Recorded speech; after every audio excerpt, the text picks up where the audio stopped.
que é a vida. É o princípio da morte. O que é a morte? É o fim da vida. Three cinephiles have come together to bring you strong opinions, controversial statements, epic battles, and plenty of fun. Introducing our host, the man who watches 52 movies a week, drinks 52 beers a movie, loves women but hates the woman. From the foreign land of Canada, our host, Mood 616. He is widely known as the man who talks too much. His worst enemies are Postmaster P and Pee Wee Herman. He said Hellraiser was overrated and Leprechaun Origins wouldn't suck. He's the full-blooded half-Mexican, JP. Finally, we have the man who doesn't talk enough. He is best friends with Sean S. Cunningham. His favorite horror movie is Gummo. He is your favorite Jew and mine, Jeremy. Together they are known for extending a helping hand to vampircons everywhere. They are the 22 shots of moods and horror. Yes, y'all, it's going down right now. Episode 115 of the 22 Shots of Moods and Horror podcast is coming at you live. I am your host, Coffin Joe, also known as Moods. And of course, I got my two interns by my side, Donut Shop J, aka JP. And of course, we got the Jew, Jeremy. What's going on, guys? Yeah. Episode. I'm sick. It sucks dick. Oh, fuck. I've been sick for like the last 3 shows. I know, it's crazy. I know, man. The fucking strands this year, man. Starting early. It's bad. Real bad. It's like Super AIDS, man. It is like Super AIDS. Keeps evolving, bro. That's what I feel like, man. It's like headaches in and out. My throat started hurting today after 2 weeks. That's not right. That's not right. Well, I'd rather be sick than have to listen to Jerry, so it's all right. Man, I swear to God, Jeremy, you keep fucking, tearing into Jerry the way you are. He's gonna keep feeding you those violent shit films, man. He got you good, man.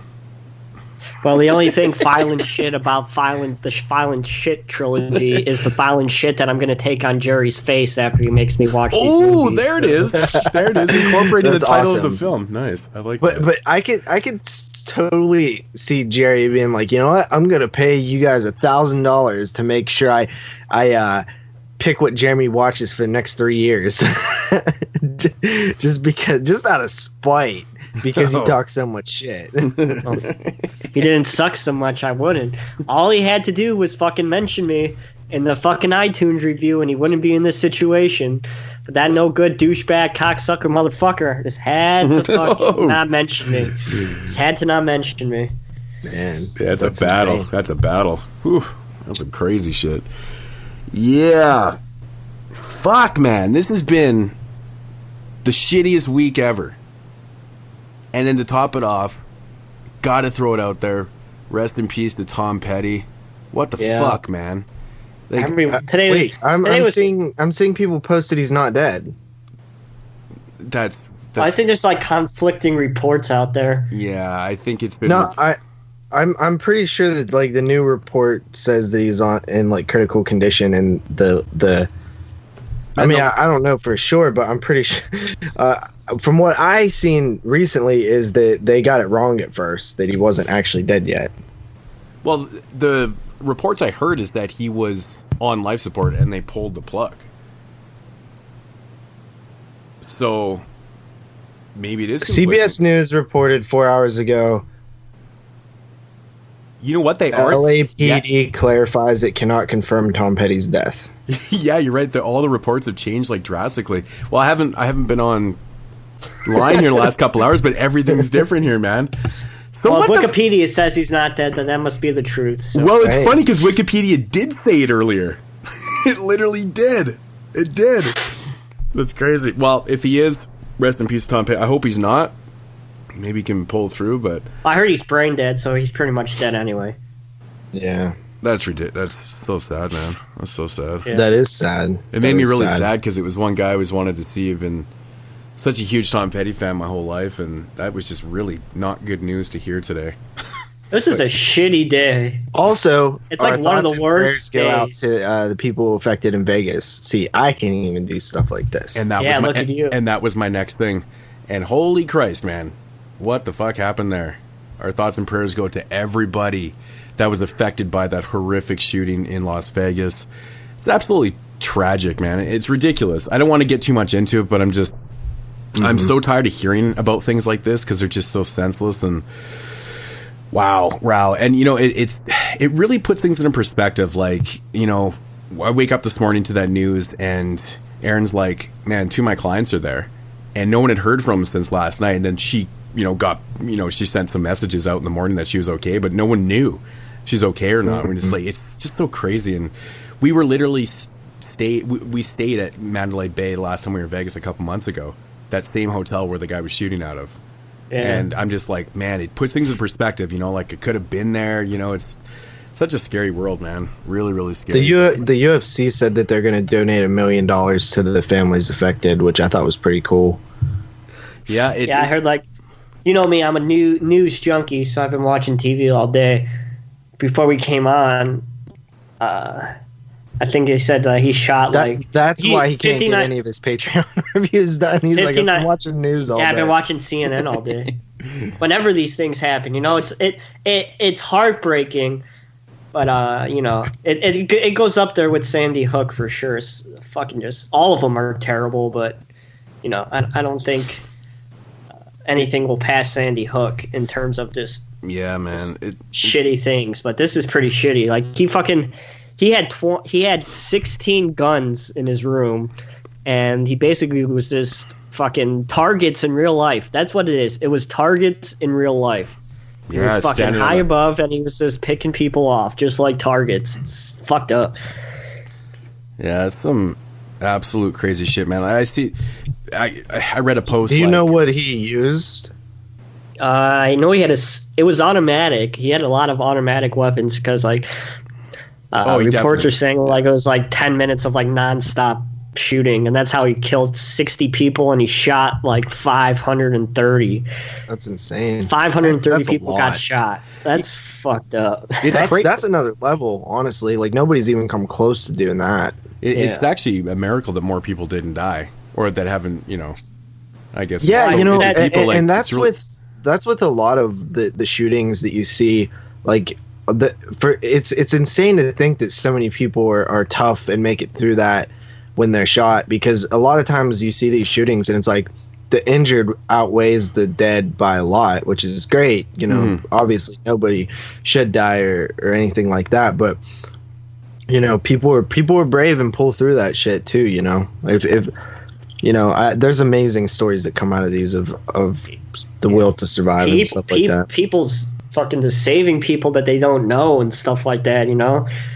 It's just crazy. And like I think this one's a little bit different. I think it will go up there with Columbine as one of the more talked about ones, just because it's so many people got fucked up. And that's kind of the problem too today. Like I really just kind of got off Facebook. I just was tired of reading about things because it was so damn depressing. But it's like everything is just publicized as the biggest mass shooting in U.S. history. And it's just, man, like, just hearing that is just the worst thing ever. It always has to be compared to the last one, even though theoretically it is body count-wise and injury-wise and stuff.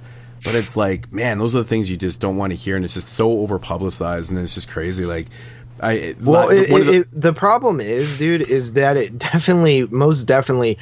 The type of people that do this are not the people who are you and me. Like they're the people who, for whatever reason, want to go down glorified like that in, you know, to them, you know, like everybody from Columbine on, you know, they wanted their name. They wanted this reaction. They literally want this reaction. Yeah. Right.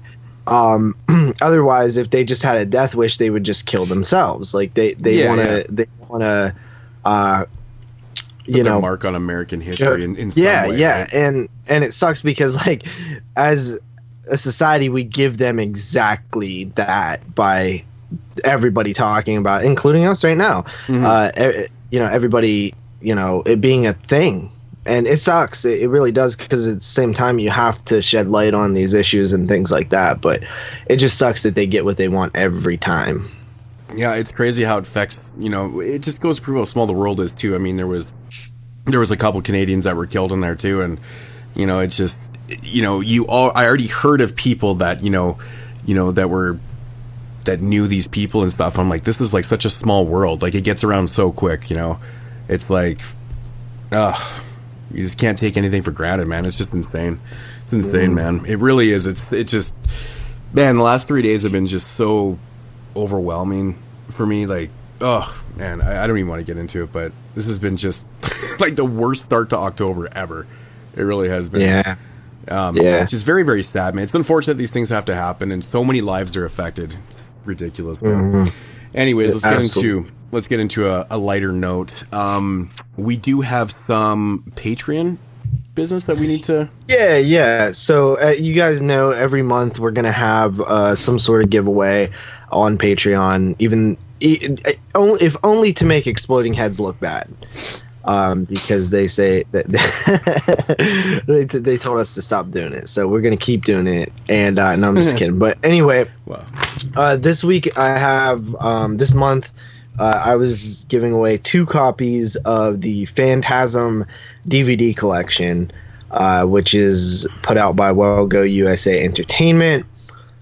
Like I said, if you donate to the Patreon at I believe $3 and above, you're automatically entered. So any perk under $3.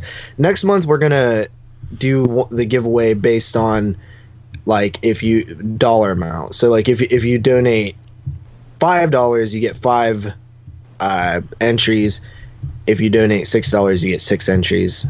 That type of thing. So that's what we'll do next month. But this month it's equal, fair. Everybody gets a equal shot.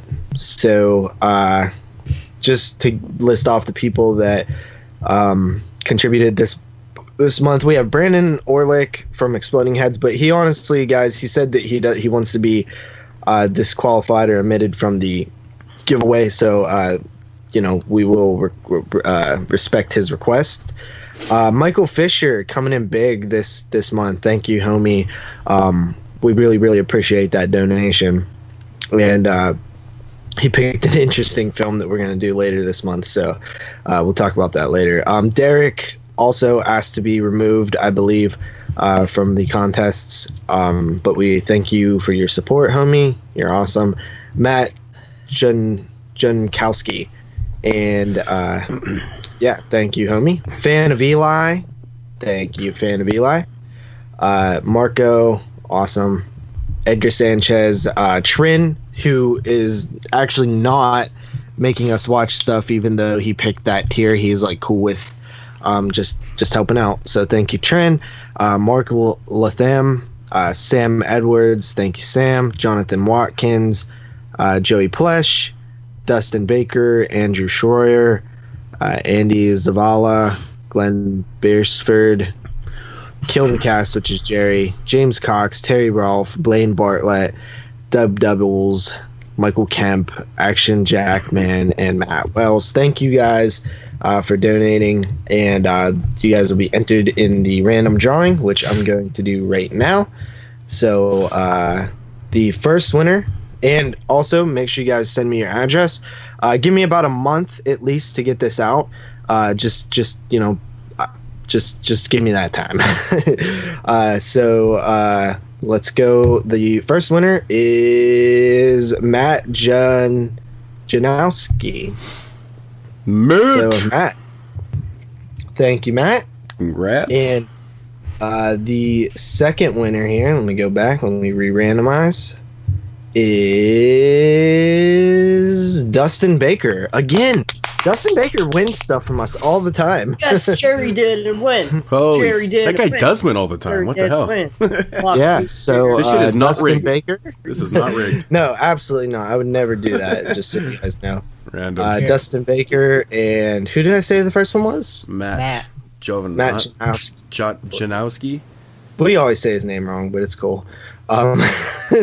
So you guys PM me, and I'll send out these Phantasm sets. I got some stuff for October. And Jeremy already has some stuff for, I guess it'll be November 1st drawing. So awesome. And I do want to say that with the help from the Patreon, we actually were able to pay the website for 2 years. So we'll at least have the website for another 2 years, and we were able to pay the domain for a year. So thank you guys very much. This is the first time that we didn't have to pay out of pocket. It feels wonderful to not have to pay. Like, I'm being honest, like that is one of my number one goals when we started paying things. I was like, one day I hope we can have this stuff paid for us, which would be really nice, you know? Yeah, but in return, I have to watch the violent shit films. Yeah. That fucker.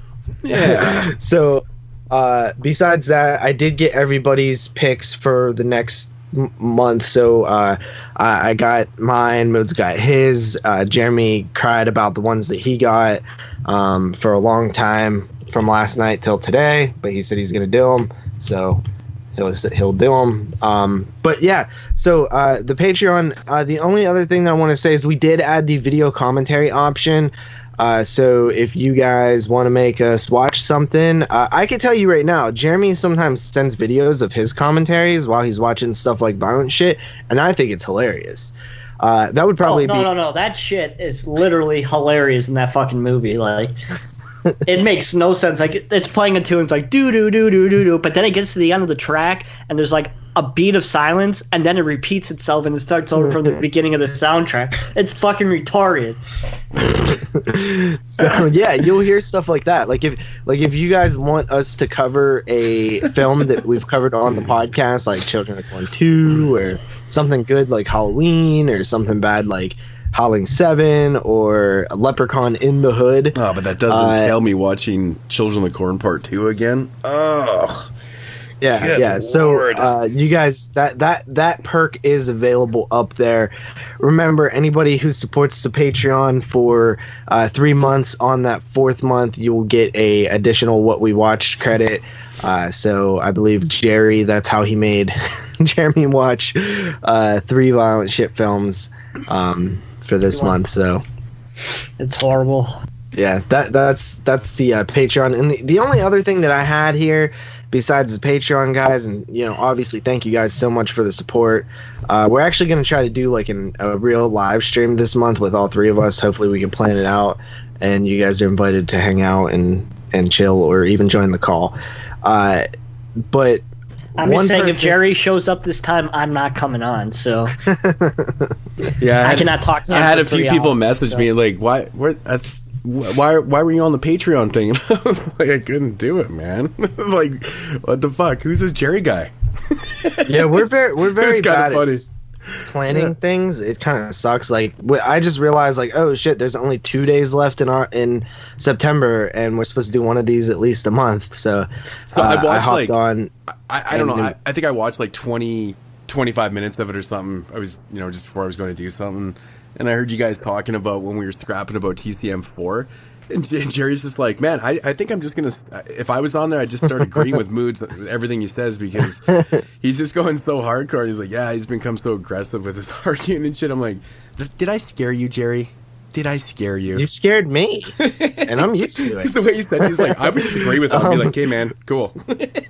But yeah, it was so I was just like, hey, any Patreon listeners who donated want to hop on the live stream call, and Jerry raised his hand and said he would hop on, and it'll probably be in him. So we kicked it for a bit, and went way longer than I wanted to. I was supposed to start pre-recording 31 Days of Horror videos, and then it ended up being like 2.5 hours long. So nobody else joined that call the whole time you're on there?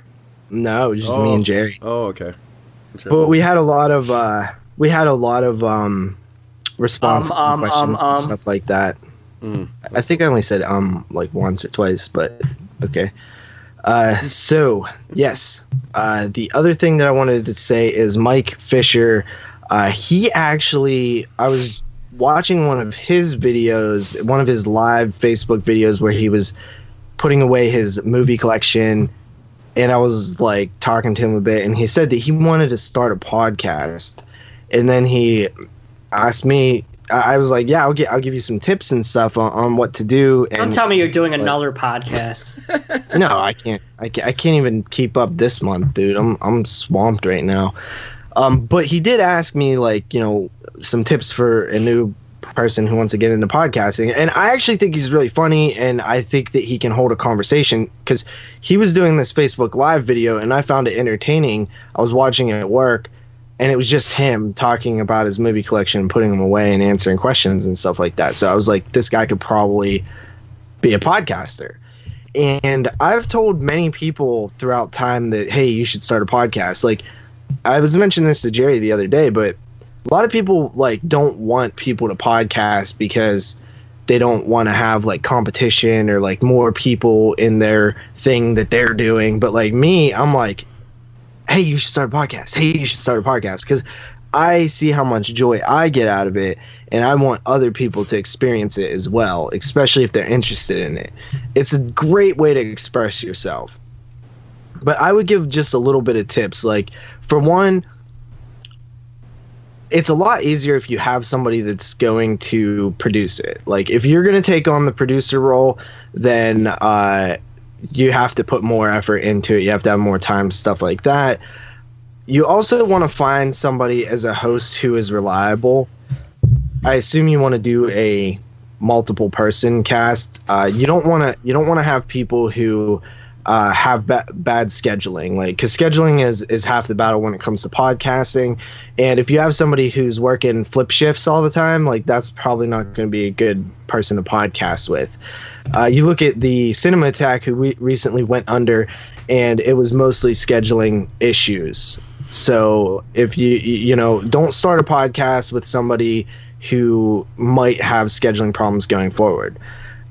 You really don't need, like, an amazing mic to start, but if you want to get a good mic, I recommend the Snowball, which is cheaper than the Yeti, which we all three have the Yeti, but the Blue Snowball is cheaper, and it is very solid. Derek uses the Snowball, Carly uses the Snowball. Well, we all know Derek likes the Snowball, so it's no wonder why he uses the Snowball. It's very affordable. It's very affordable. Recording equipment, I use Total Recorder. If you have Mac, you would use something else. But, you know, there's tons of different ways you can record and things like that. Reach out to some hosts, other people who are interested in podcasting, and just start something. If you just want it to be simple, come up with a concept. You don't have to do something amazing. You could do something simple, like just review one film or two films or a theme, or not review films at all. Just talk about horror. There's plenty of different things that you could do for podcasting, but really all you need is a mic, Skype, and recording software, and you can get all of that for under $100, and you're set, man. And do it, and find a way to upload it to either YouTube. If you're going to upload to YouTube, you might not want to put copyrighted stuff in there, because sometimes that could get you into trouble, or sometimes the copywriting system works way better now than it did when I got on YouTube. You don't even get strikes anymore, man. I just got another one, and it's like, and it even says, "Oops, you're not in trouble." They just monetize you, and they're taking all the money from you. Which is a good system, because before they couldn't do that. They couldn't send the monetization to the person who actually owns it, which this works way better, because it's like, oh, well, now anybody can put up their thing and get paid for it. I was really shocked too, actually, what I got flagged on, or not flagged, but what I got hit on was the monologue from Texas Chainsaw Massacre 2. I was like, really? It is really random, like, what stuff gets flagged, like in my house video. But it was weird. It was like the person that was flagging it was DJ something, and it must have been like, because I think there's a little bit of music at the end of where the TCM is, or something like that. I don't know what it is, but I don't think it was the actual monologue. It was the little bit of music that was in the background, and I was like, that's crazy, because there's other parts where it's way more full blown in there, and it just didn't even seem like it should have been flagged at all. It's crazy. I kept like playing it back, and I was like, this is so bizarre. Really, really bizarre. So But it wasn't even like the original composer. It was like DJ something. I was like, what the fuck? So weird. I couldn't put my head around it. But another tip too. I would probably go against getting yourself your own Jew on your show. They tend to be a big problem. Exploding Heads has the problem with theirs, and then this show with Jeremy. He's a little pipsqueak bitch sometimes. And I suck at this, so that's another reason why, I'm not any good, so you don't want somebody who's not good. So. Listen, there's a lot of bad podcasts out there. More are bad than not. So, but here's the thing. If you have a bad podcast, you're not doomed, dude. Everybody gets better. Like, my YouTube videos sucked so bad. So bad, like they're cringy. Well, some people get better. Jeremy seems to be on that same level. It's crazy. Well, some people never. Some people never get better, but I mean, if you try hard, Jeremy doesn't try hard either. If you try hard and put effort in, you're gonna get better. And even this show has gotten way better. You know what I mean? Like from when we first started. Like somebody mentioned the other day that they started from episode 1. I was like, I was like scared, even though I make it out way worse than it is because other people have told me like, oh, I went back and listened. It wasn't that bad. I can't even remember what the show sounded like. I do the same thing. It was like, all right, what's going on, everyone out there on the interwebs? That sounded exactly like it, actually. Even the audio quality dropped. Coming at you live. That's so funny. Good shit. All right. But that's sort of my tips. I mean, if you guys have anything my honest tip though would be just take pride in trying to make it sound good. I think that's one of the biggest problems that I have with a lot of shows is it's just the quality sometimes. Like, I mean, every show is going to have its audio problems. None of these shows are going to be produced unless they're produced like in a big studio and stuff, which that would entail it sounding really, really good and stuff. We record through Skype and these other various ways and stuff. So you're going to have, audio limitations, here and there and stuff. But at the end of the day, just take pride in that. Like, don't try to, I mean, obviously our shows at first were like that, but you grow too. But if you can right from the start, just take a pride in that and just try to work on getting out the best sounding product. Don't rush it out. That's my biggest thing. I'll listen to some shows and I'm just like, oh my God. I'm like, oh my God. Like, this is so bad. Like, really, really bad. I actually completely disagree with this. And here's why.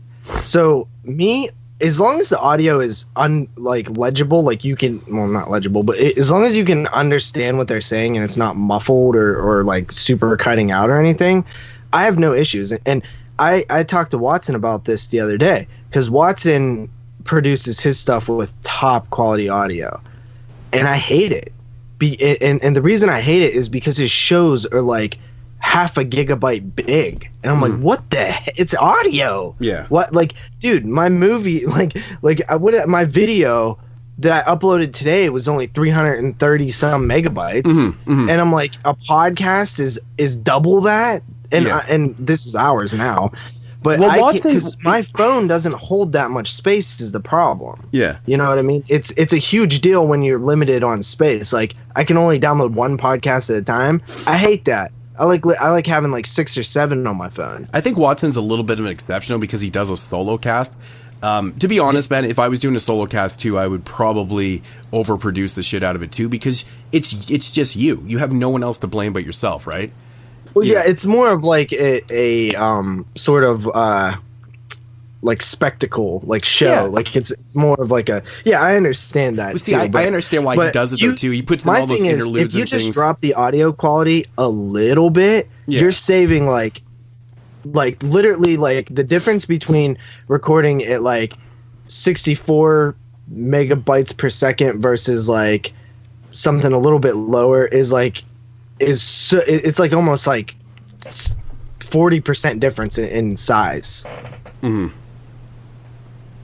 I just made that number up. I mean, it depends what you're putting in there too. Like the length of the show helps too, right? Obviously shorter show is going to be smaller and stuff like that too, but just depending on what program you're using and things. But like I said though, if you're doing a solo cast, I mean, chances are you need to keep it fresh in there too. You have to have like those interludes and kind of have those things in there and stuff. And I mean, it doesn't surprise me though that his show sounds like that, because if you're doing it by yourself, you want to put out the best thing. Like I said, you have no one else to fall back on. It's all on you. But then again, you have Here's the time. An example, dude. Because he puts out his show every so episode often. 106, which was the long ass Exploding Heads episode that we did with the top 10 of 1968. That one was 5 hours and 44 minutes, and it only is 236 megabytes. So how big was the show? How big was the TCM one that I did? That one I think that one was really fucking big, man, because it was like 6 hours. I don't know. Jason said one of the episodes, Jason couldn't even upload in time before he had to go to work because it was so big. That's crazy, man. That's crazy. Unreal. Oh, well, so that's the way it goes, I guess. Anyway, that's kind of it for the tips that I have. But do you have anything else? No. That's it. But just do it. Just do it. Why not? The world definitely needs more podcasts. Yeah. And also, listeners out there tonight, this is going to be a little bit different of a show. We haven't done one like this in a while, but basically we're like very short on time this week. We had tons of difficulties. We almost didn't even have an episode this week. So we ran into a bunch of problems and in life, and basically we had to limit our recording time. So we're going to have a little bit of a shorter 40 minutes show. Talking about podcast tips. I didn't waste anything. It's a question. I'm just joking. Relax. But yeah, so this is going to be a little bit of a shorter show, guys. I just find it so priceless when Jeremy's telling people to relax. Fuck, that cracks me up, man. Good shit. It's good shit. So yes, we're actually gonna skip right through the news, because that's usually like the longest part of the show, kind of thing. So yeah, we're gonna fuck news this week, man. We're gonna jump into Box Office Brawl, talk just a little bit about that, and then we're gonna skip right ahead into the dub portion of the show. So dub.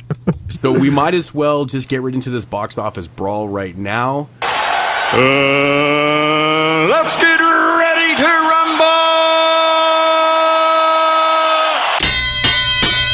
And Jeremy, you ready to go? Ding ding, yeah, let's go. So, I forgot what we were talking about before. We were doing friend request and flatliners, if I stand corrected. Yep. So, let's pull this up. Friend request. So, this film didn't do very good, to say the least, which is disappointing because it's actually a pretty okay movie. It opened up in 2,573 theaters, and it made a total of $2,002,863. So $2,863 above $2 million.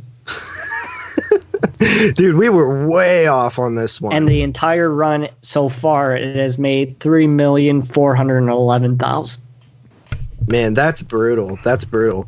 This was a film that was scheduled to get a VOD release last year and got pulled from its VOD release because they thought that they might be able to put it in theaters and do decent. It definitely didn't do decent. It definitely didn't do decent. Our guesses was Jeremy with 12 million, Moods with 15, and I said 10.5 million. So I'm giving up here, man. I'm terrible at this game. This is fucking horrible. No, I'm so far off all the time. Well, you're not doing that bad. You're tied with Jeremy, or you're well. If I'm tied with Jeremy, I'm doing terrible. You're winning with Jeremy. All right, so I would get the point from both of you guys, meaning I am now 3-2 to Moods, and with Jeremy I am 5-2, and Moods versus and actually let's see, Jeremy would get that point versus Moods, so it's now 2-2 with Moods. Fucking hell. So that movie did absolutely horrible. Yeah, that did dreadful, man. That's bad. It's kind of you know what happened there though. It took all the shine.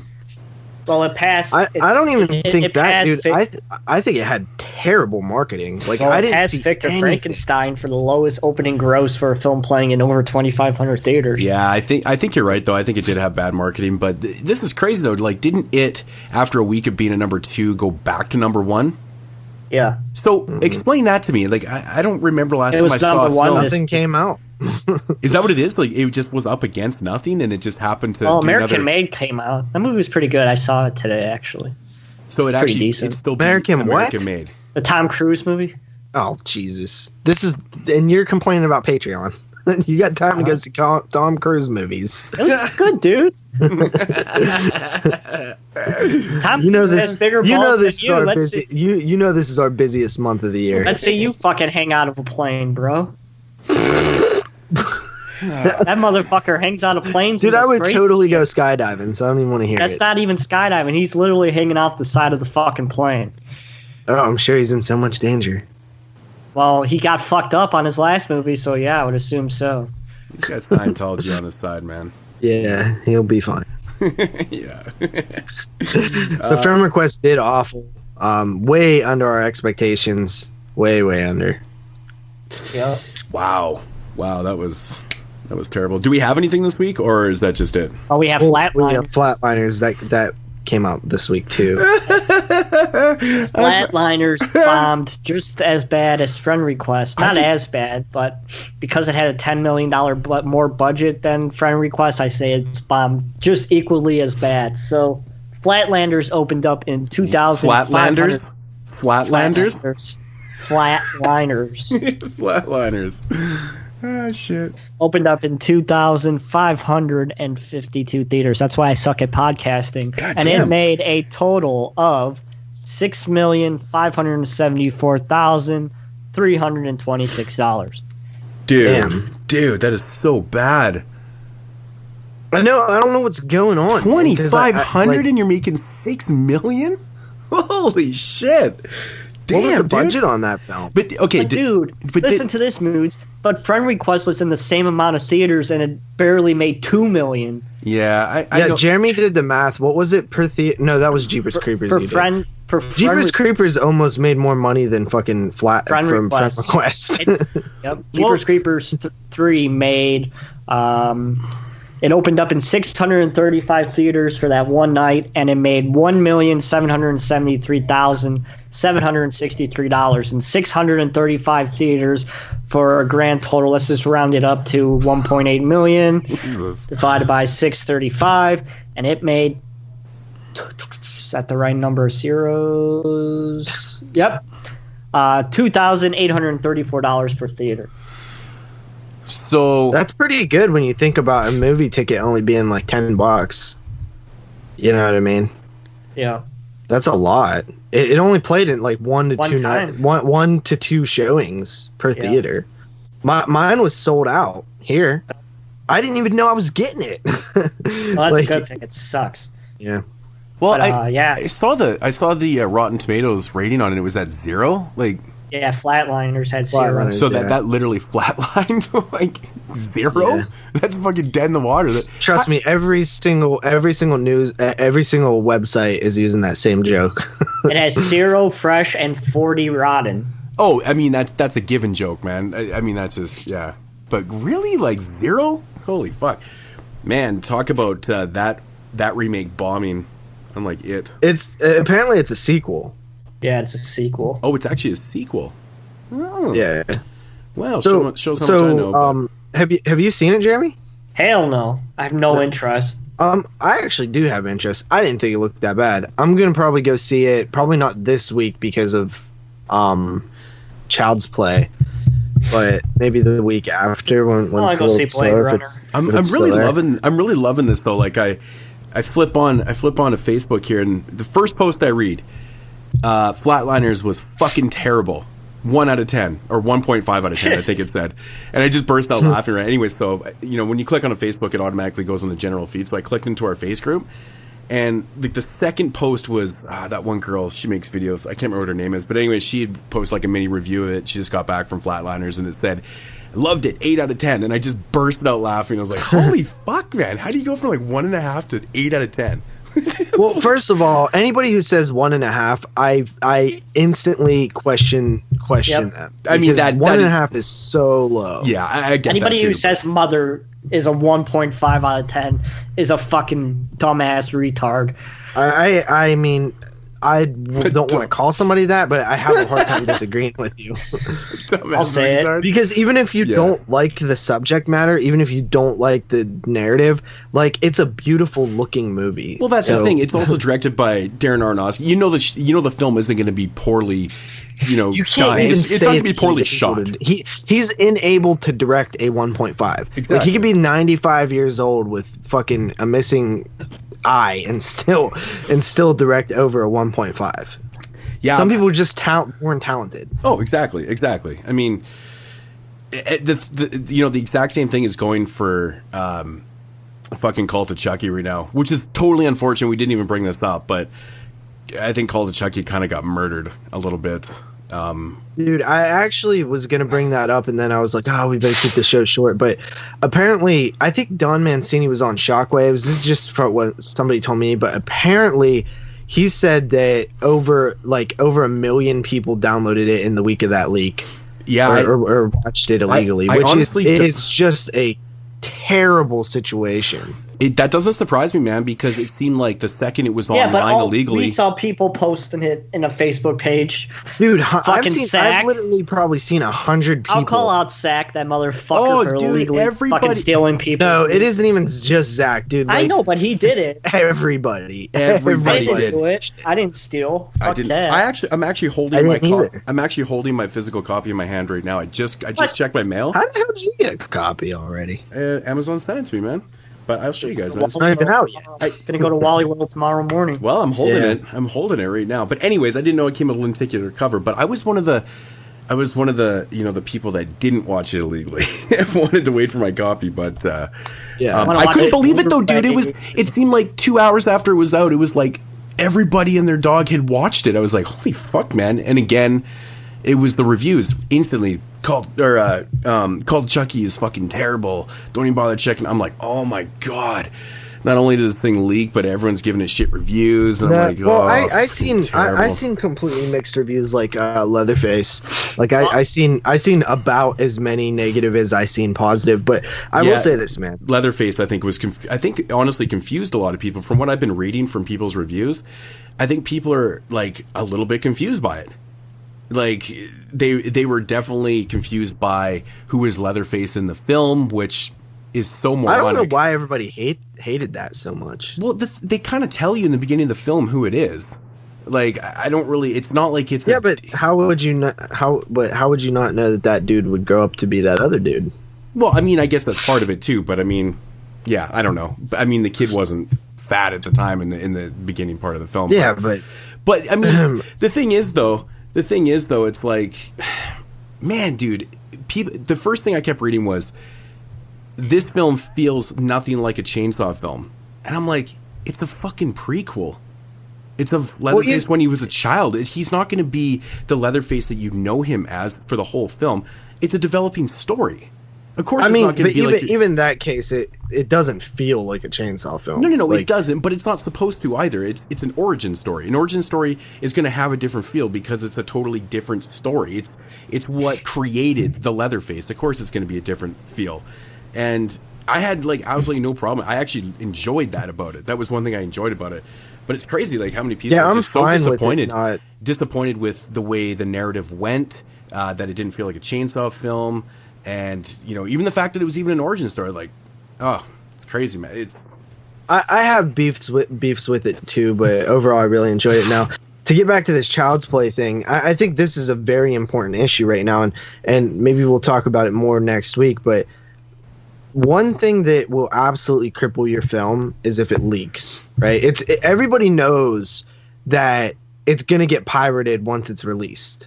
Everybody knows that. Yeah. Every studio knows that there's going to be a certain level of pirating that happens. But to have your film leak before release date is just like, it just kills movies. Like I've heard people talk about this. Like it can literally ruin your career, essentially. Yeah. And the reason is because this film is actually, and honestly, guys, like, this is, I've been wanting to let people know about this. This film is actually doing something different right now. One, the movie is being released on VOD and Blu-ray, you know, but then in like the same month, it's also premiering on network TV. It's on Netflix tomorrow too already. As well as Netflix at the same release date. Like, these Netflix, like, if that would have been successful, if it would have broke records for Netflix, which it honestly probably freaking would have, did really, really, really good on Netflix because everybody knows Chucky, it could actually have helped this industry. Right, it could have made bigger deals for these direct to Netflix titles that's definitely the bigger picture. Yeah, that's definitely the big picture. And it's very experimental because as far as I know, no other major franchised film has done anything like this. No, and if it does not get, because like Netflix is purely based on hits, man, because it's not monetized with ads, right? So it's like if they buy a film to put on Netflix and they don't get the traffic that they want that indicates people are having Netflix to watch said Child's Play or something like that, then it's going to hurt future deals, whether it be with something of this caliber or Don Mancini himself. They look at stuff like that. Well, let's face it. It doesn't matter how many people liked your film. When, like, a studio is not going to say, well, you can't go to a studio and be like, so many people wanted to see my film that 1 million people stole it before it was released. They're like, okay, that helps us how? Yeah. You know what I mean? That doesn't matter. Like, they don't want to hear that your film was the most pirated film. That's a negative thing to them. So I mean, it's good and bad. I mean, it shows that there's interest in your film. No, it's not good and bad at all. It's purely bad. But I mean, I'm just looking at I'm looking at from an interest perspective. Like there is people that are interested in your film. Mean to a studio, you know what I mean? Well, that's the problem with this world, though. This is what killed the music industry, man. The fucking whole Napster thing destroyed the music industry, changed the entire music industry forever. I mean, early 2000s, I mean, there was no selling of records, man. It destroyed an entire industry. I mean, everything's digital now. Nobody gives a shit. Everyone fucking pirates everything. But what really sucks about the Cult of Chucky, though, being leaked early, and of course, it's going to suffer. It really is, man. I mean, I think the DVD or the Blu-ray sales will be okay because they're not going to do anywhere near. Dude, listen. No, they're probably not. Film, right? They're probably not going to do as good as they are. I mean, they'll do okay and stuff. But my biggest beef with this now is we might never get another Chucky film. Because of this. We'll definitely get another Chucky film, but it might not be like how they planned on doing it, like one every 2 years or something like that. Who knows? I mean, Mancini might not be involved in this anymore. It might. Who knows? We don't really know the end result of this, but it does affect not only the industry, but it affected this beloved franchise too. And it's such a shame. That's what hurts me, man. Right? Yeah. Like if a film leaks before release, like you can expect day one, there's hundreds of thousands of people that go every Tuesday to Walmart, right? That Walmarts are all across the country, and they buy the new releases, right? They check out that, like, if they see something like Chucky, like, because let's be honest, like, these hardcore horror fans are not the ones that are making Child's Play successful. It's that he's a known iconic character, and the people that I work with, just casual movie watchers, are the people that really sell this title. That's why Curse of Chucky was so successful. It's because there's a lot more of them than there is of us. It's always going to work like that, right? Exactly. So whenever I see people who are normal people who don't, collect movies, ask me if I seen the new Cult of Chucky because they have the Fire Stick and they seen it. Like, there was like 5 people that asked me if I seen the new Chucky film who do not watch horror, do not really care about stuff like that, but know that I like it. and they said that they watched it on the Fire Stick or whatever. You know what I mean? And that is a huge big problem, because these are the people that probably would buy it because they're like, oh look, there's a new Chucky out or something, and they use it for date night or something, because every once in a while they'll do stuff like that. And I'm not saying that like I'm not judging anybody. Like I think it's very small percent of people who have never streamed anything illegally, never downloaded anything illegally. That number is super small, right? Like most people in this community have done it.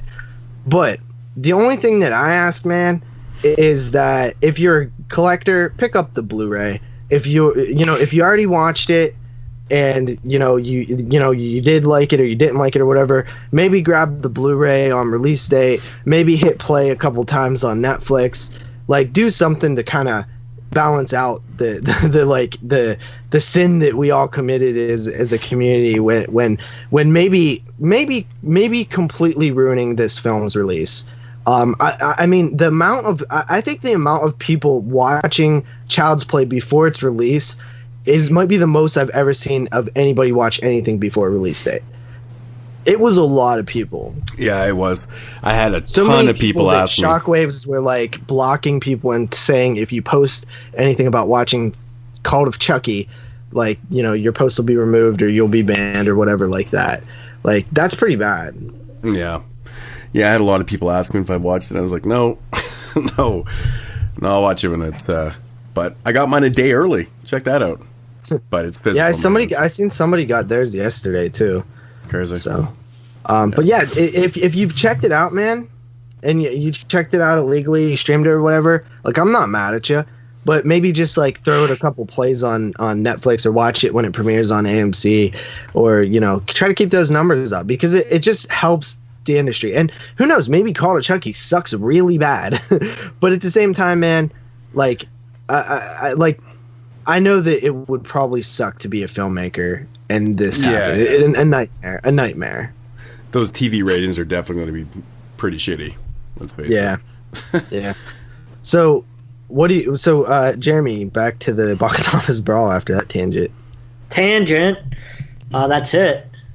Well, we didn't do the points. Okay, you have the fucking tallies, not me. Okay, well, I didn't know if you had anything else to say, dickhead. Nope. Fuckhead. So, Flatliners is, what was the total of that? 6,574,000.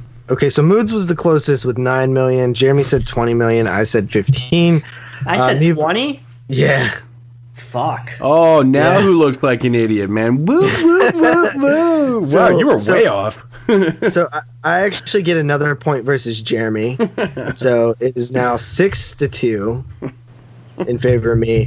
I lose a point versus Moods. So it is 3-3 again. Shit. I'll fight up again. And then Moods gains a point on Jeremy, where he pulls ahead 3-2. Yeah. So that is Flatliners. Next week, we did already predict for Happy Death Day. Anybody feeling very unconfident in their guesses right now? Nope. Mood says 16 million. Jeremy says 22 million, and I said 19 million. No, I'm sticking with my 16 because we know this movie's going to come at like 6 million or yeah, you're in a very, very good spot right now. It's Blumhouse. I think will do all right. Yeah, honestly, hopefully it does. What is the theater count on that one? I think a lot more people are going to go see this one. I see the trailer everywhere. I see a lot of people talk about it. Hell, Dan Chase posted the other day in Cut to the Chase group where he was like, anybody excited about this? And there was a bunch of heads on there like, yo, yeah, I can't wait to check it out. It looks cool. So, is this PG? 13? 13, yep. Yeah. I think it's got a catchy enough title that it's going to get people in the theater. Happy Death Day. And it's on Friday the 13th. Yeah. Yeah, I think it's got a couple things going. We'll see. We'll see how it does. We'll see. Yeah, I'm thinking that it's going to do well.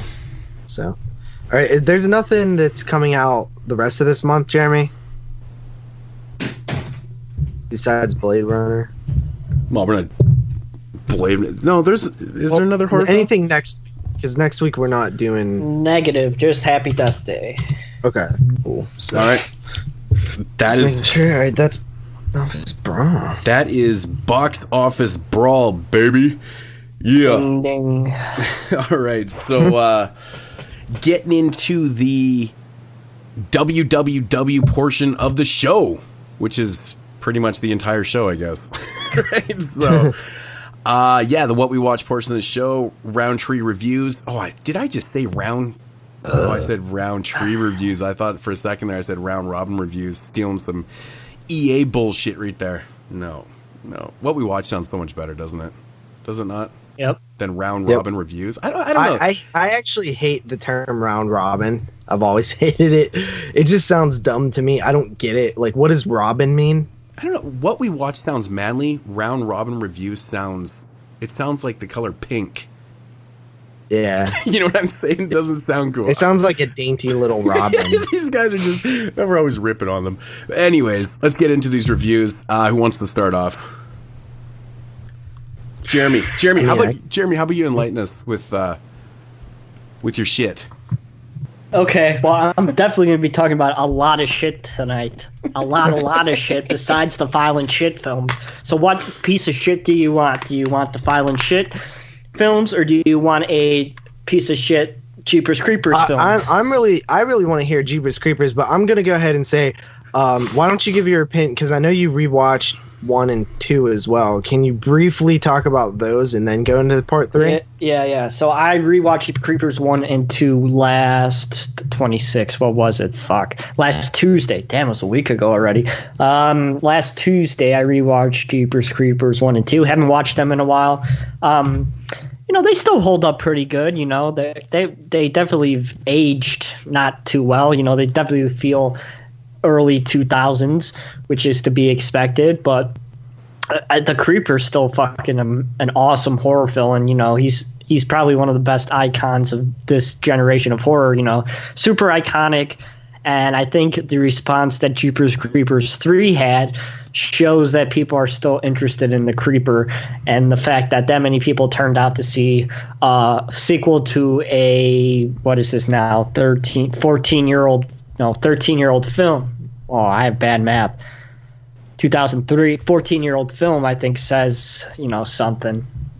So I like the setup in Jeepers Creepers 2 better than the setup in Jeepers Creepers 1. I think the story in Jeepers Creepers 2 has a lot more exploration to go places, basically because of the kids stuck in the school bus. I think it's a lot more interesting and takes advantage of the Creeper a lot better than just these two characters driving down the street. They're driving down the road and the Creeper's chasing them, and they unfold what happens that we see in a lot of horror films. Doesn't mean it's a bad movie, but I just find the setup in Jeepers Creepers 2 better. Doesn't make it a better film.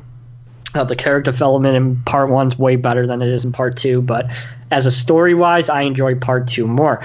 So going into Jeepers Creepers 3... Well, what was your ratings on those two? All right, Jeepers Creepers 1, I'll come in with a 7.5 out of 10. Part 2, I'll come in with a 7 out of 10. Weird. Didn't you just say you liked it better, but you gave a lower rating? Okay. I like the story. That's how I rate too. I think I know why Jeremy likes part 2 a little bit more. It's probably the scene where all the boys are taking a leak in the field there. Oh yeah, that's some Victor Salva shit right there. Rock. I mean, it can't be coincidental. I haven't watched these films. It can't be coincidental. I haven't watched these. What? That Victor likes the movie? No, that Victor Salva named his villain like he's the Creeper. I just find that it can't be coincidental, man. It can't be. I mean, we know that the boys taking leaks and shit is not coincidental. I mean, you wanted to see some leaking in there. I don't know. I mean, people take leaks in movies all the time. Yeah, but come on. Pretty much anything. Listen, anything he does is going to be automatically referenced to his history. Which, any scene that he films. There's gonna be a scene in any movie that you can take and be like, oh, child molester would have done that for sure, which is true. I mean, you open yourself up to that when you molest a kid. Well, there's actually there's a few scenes. I can't remember them all right now. I haven't watched Jeepers Creepers 2 in a while, but there's a few scenes and just obvious points where you can tell that Salva was there was a direct correlation with his real life and what he was putting on film there. 100%. So Jeepers Creepers films, I love them. The first two, I haven't watched them in a while, but I can tell you right now, I'd probably be close to like 9.5 on both of them. So damn, really? 9.5. I think they're truly scary movies. Like they're 100% terrifying. I used to actually not be a big fan of the second one. But I got the, Scream Factory put out the Blu-rays, rewatched. I hadn't seen them in a few years, and I really actually gained an appreciation for part two. I actually thought it was pretty good. Yeah, I used to talk mad shit on it, I remember. Yeah, and then also I watched it. I just kind of watched them back to back one night, and I was like, you know what? This movie is actually a lot better than I remember it to be. But time does that, man. It really does. Like, yeah. I run into that a lot lately. I still think, when you talked about, the setup to Jeepers, or the scene in Jeepers Creepers being, what was it? Unsolved Mysteries? It was related to that real story that was Unsolved Mysteries. Yeah. And just putting the first Jeepers Creepers. Yeah, the first Jeepers Creepers where there's a story. It's exactly like that, man. Yeah, I watched that again recently. And so I was thinking about that while I was watching. I'm like, damn, is that ever fucking creepy? Like, no pun intended, but that's really cool how that actually kind of went together. But yeah, I gained a big appreciation for part two. It's kind of good. So let's hear about part three. So going into spoiler Jeepers, low. Yeah, I'll try. So going into Jeepers Creepers 3. So this movie, like I said, has, and I did it on purpose, Moods. I'm not that stupid. This movie has an insane amount of hype behind it, which was surprised. I was, surprised to see mainstream audiences flocking out to see this movie and selling out pretty much every screening that it had. So I was really surprised about that one, to be completely honest with you. So going into Jeepers Creepers 3, what can I say about this glorified Sci-Fi Channel original turd that is called Jeepers Creepers 3?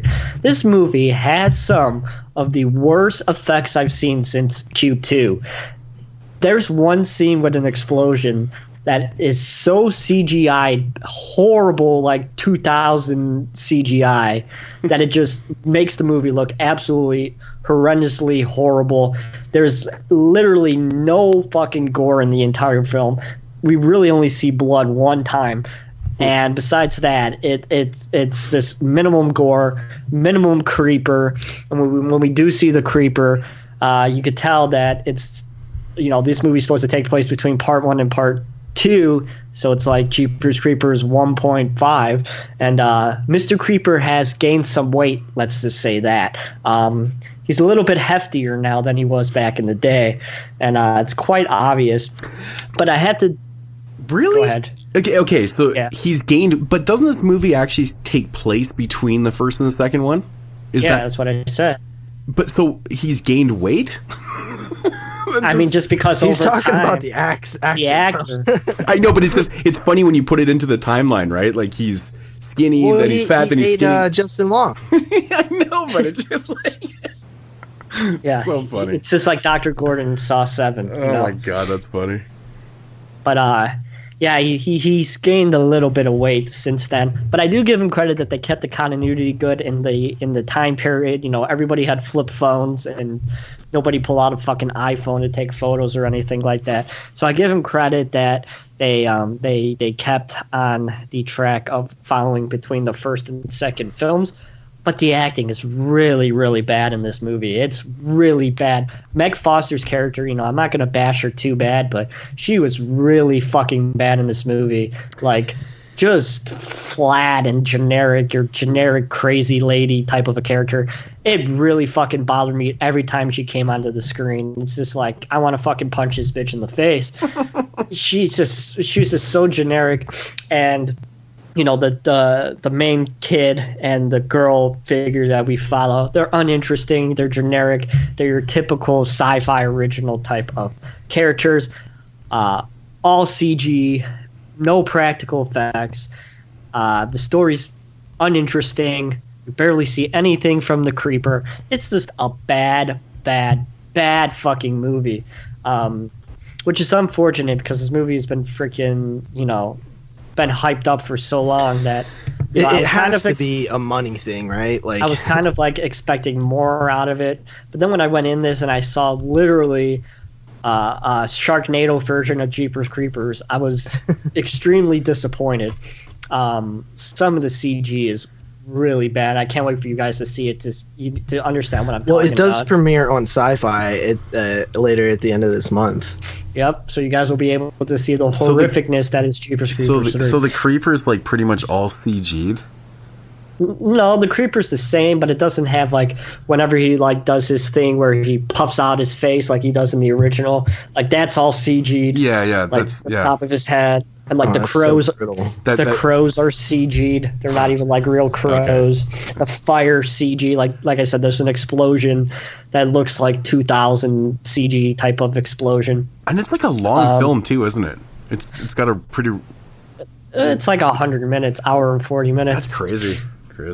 Yeah, it's just not a good film. So I guess check it out on Sci-Fi Channel. That's where it should have went in the first place.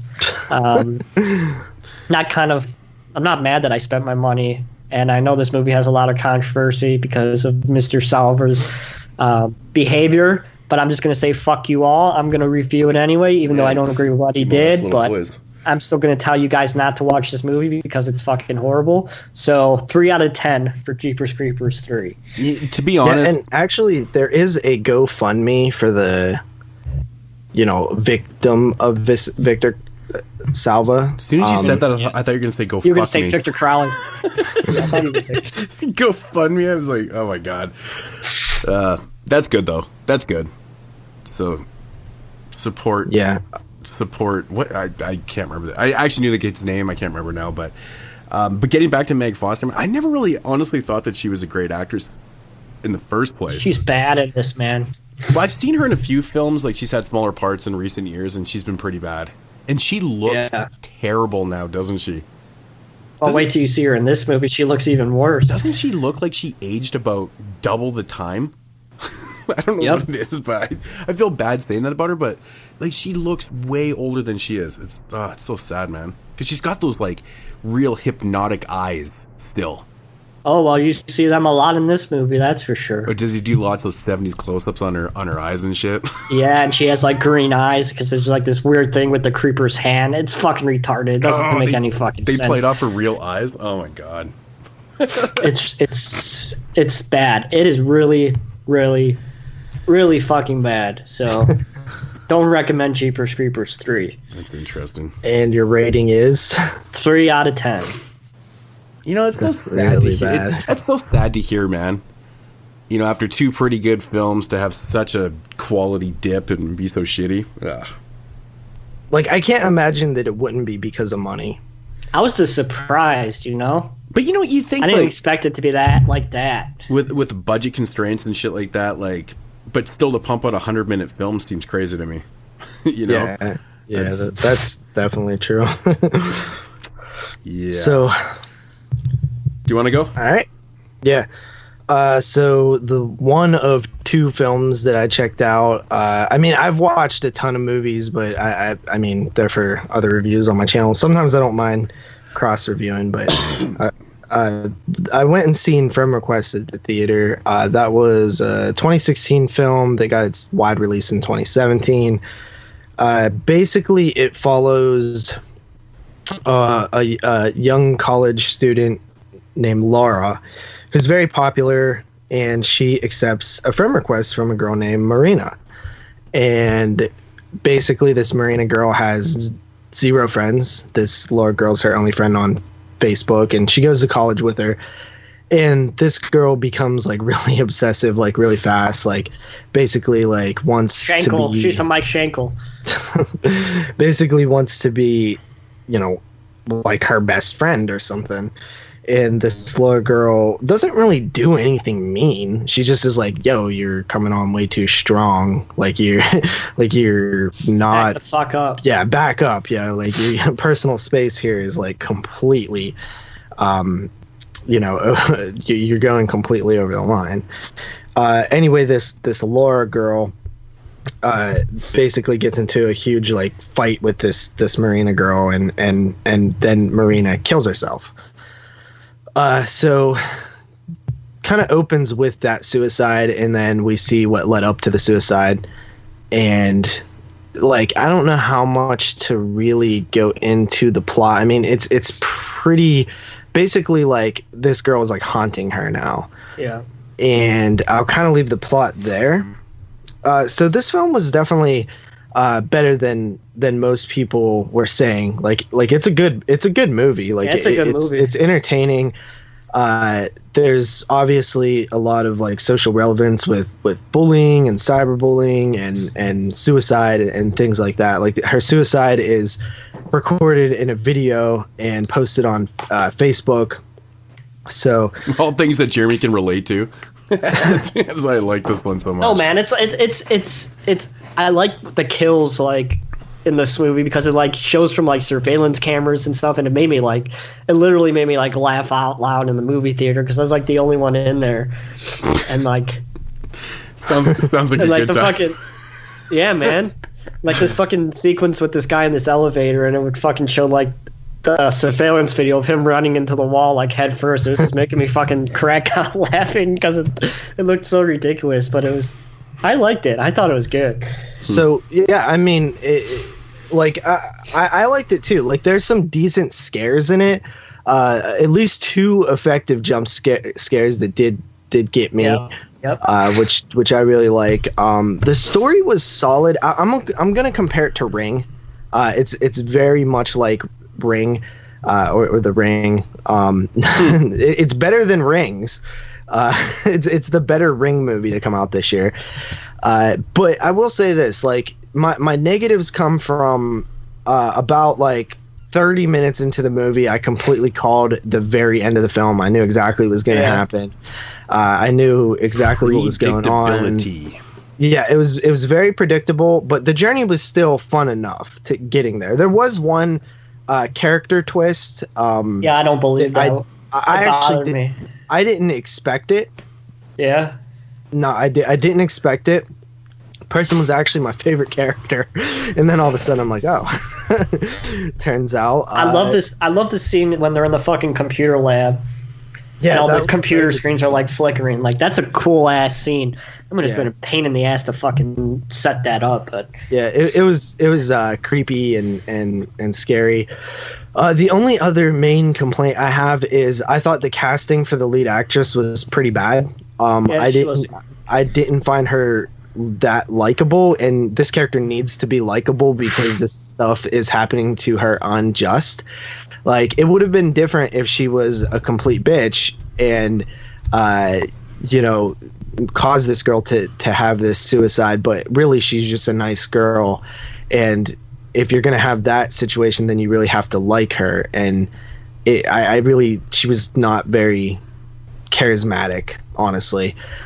So I think she was one of the actually worst casting in the film. Like her acting wasn't necessarily bad, but her charisma was so much lower than all the supporting characters. Her friend had a nice ass though. Yes. So I mean, besides its predictability, it is pretty effective in its scares. The story is not that bad. It's just very predictable. It's a well told story. It's not as good as Unfriended and The Den, but it's still not bad.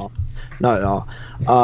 Well, I might actually think it's a little. I don't know. It might be a little better than Unfriended to me because Unfriended, I had major issues with some of the characters' reactions to things. This one's definitely more grounded in like reality. Yeah, I definitely wasn't. I wasn't as high up on Unfriended than I think Jeremy. You're like way higher than we were. I fucking love The Den though. I love the way that one plays out. That's awesome. Yeah, that was a good film. Yeah, I think The Den even made both ends top 10s of 2013. Yeah, so. I watched it like 3 times that year. It was fucking good, man. I like that film. Yeah. So I'm just gonna come in at about a 7 out of 10 on this one. It's solid. Nothing mind blowing, but definitely a solid watch. I didn't mind. I'll use the movie pass again, so I didn't even pay for it. So, but yeah, it was a decent theater experience. So what's the deal with this film? Friend request, like it's a German film that we're just getting late. Is that the story with it? Because it's already a German film. Yeah, it's because like I mean it's all already, Americans. It's all well. I mean that doesn't mean anything, right?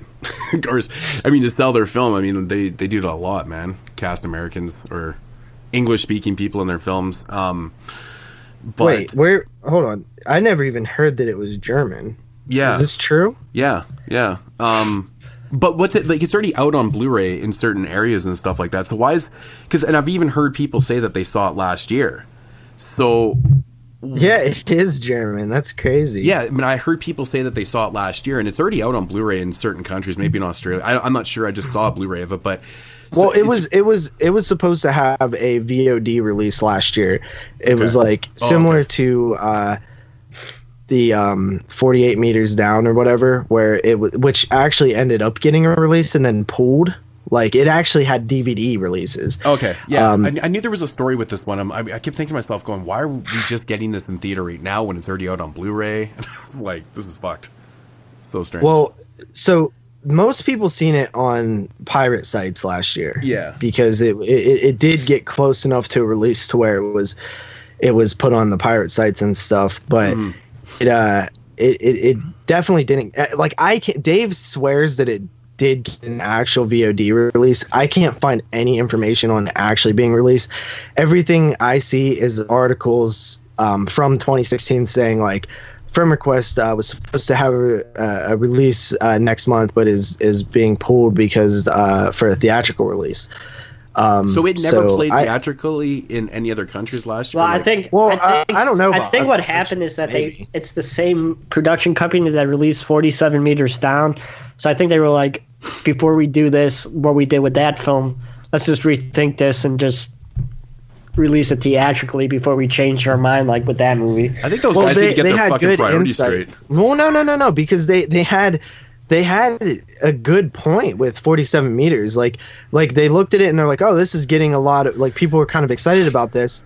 Let's pull it and actually do a theatrical release. Like, maybe put a little bit more money into it, a little bit more promotion, and maybe we could actually have a successful theatrical release. And 47 Meters Down did get a successful theatrical release. Like, it made money. Yeah. This film obviously did not work out the same. Yeah. Yeah, interesting. It's got a little history behind it. It was so confusing to me because I like saw the Blu-ray and I was like, what the fuck is going on with this movie? It's weird. So I saw the German tag on it and I was like, oh, okay, it's got to have something to do with that. But cool stuff. Do you think I would like this one? No. It's like a modern urban legends. Yeah. Okay. I liked it. I gave it a 7.5. Interesting. Interesting stuff. Okay. Coolio.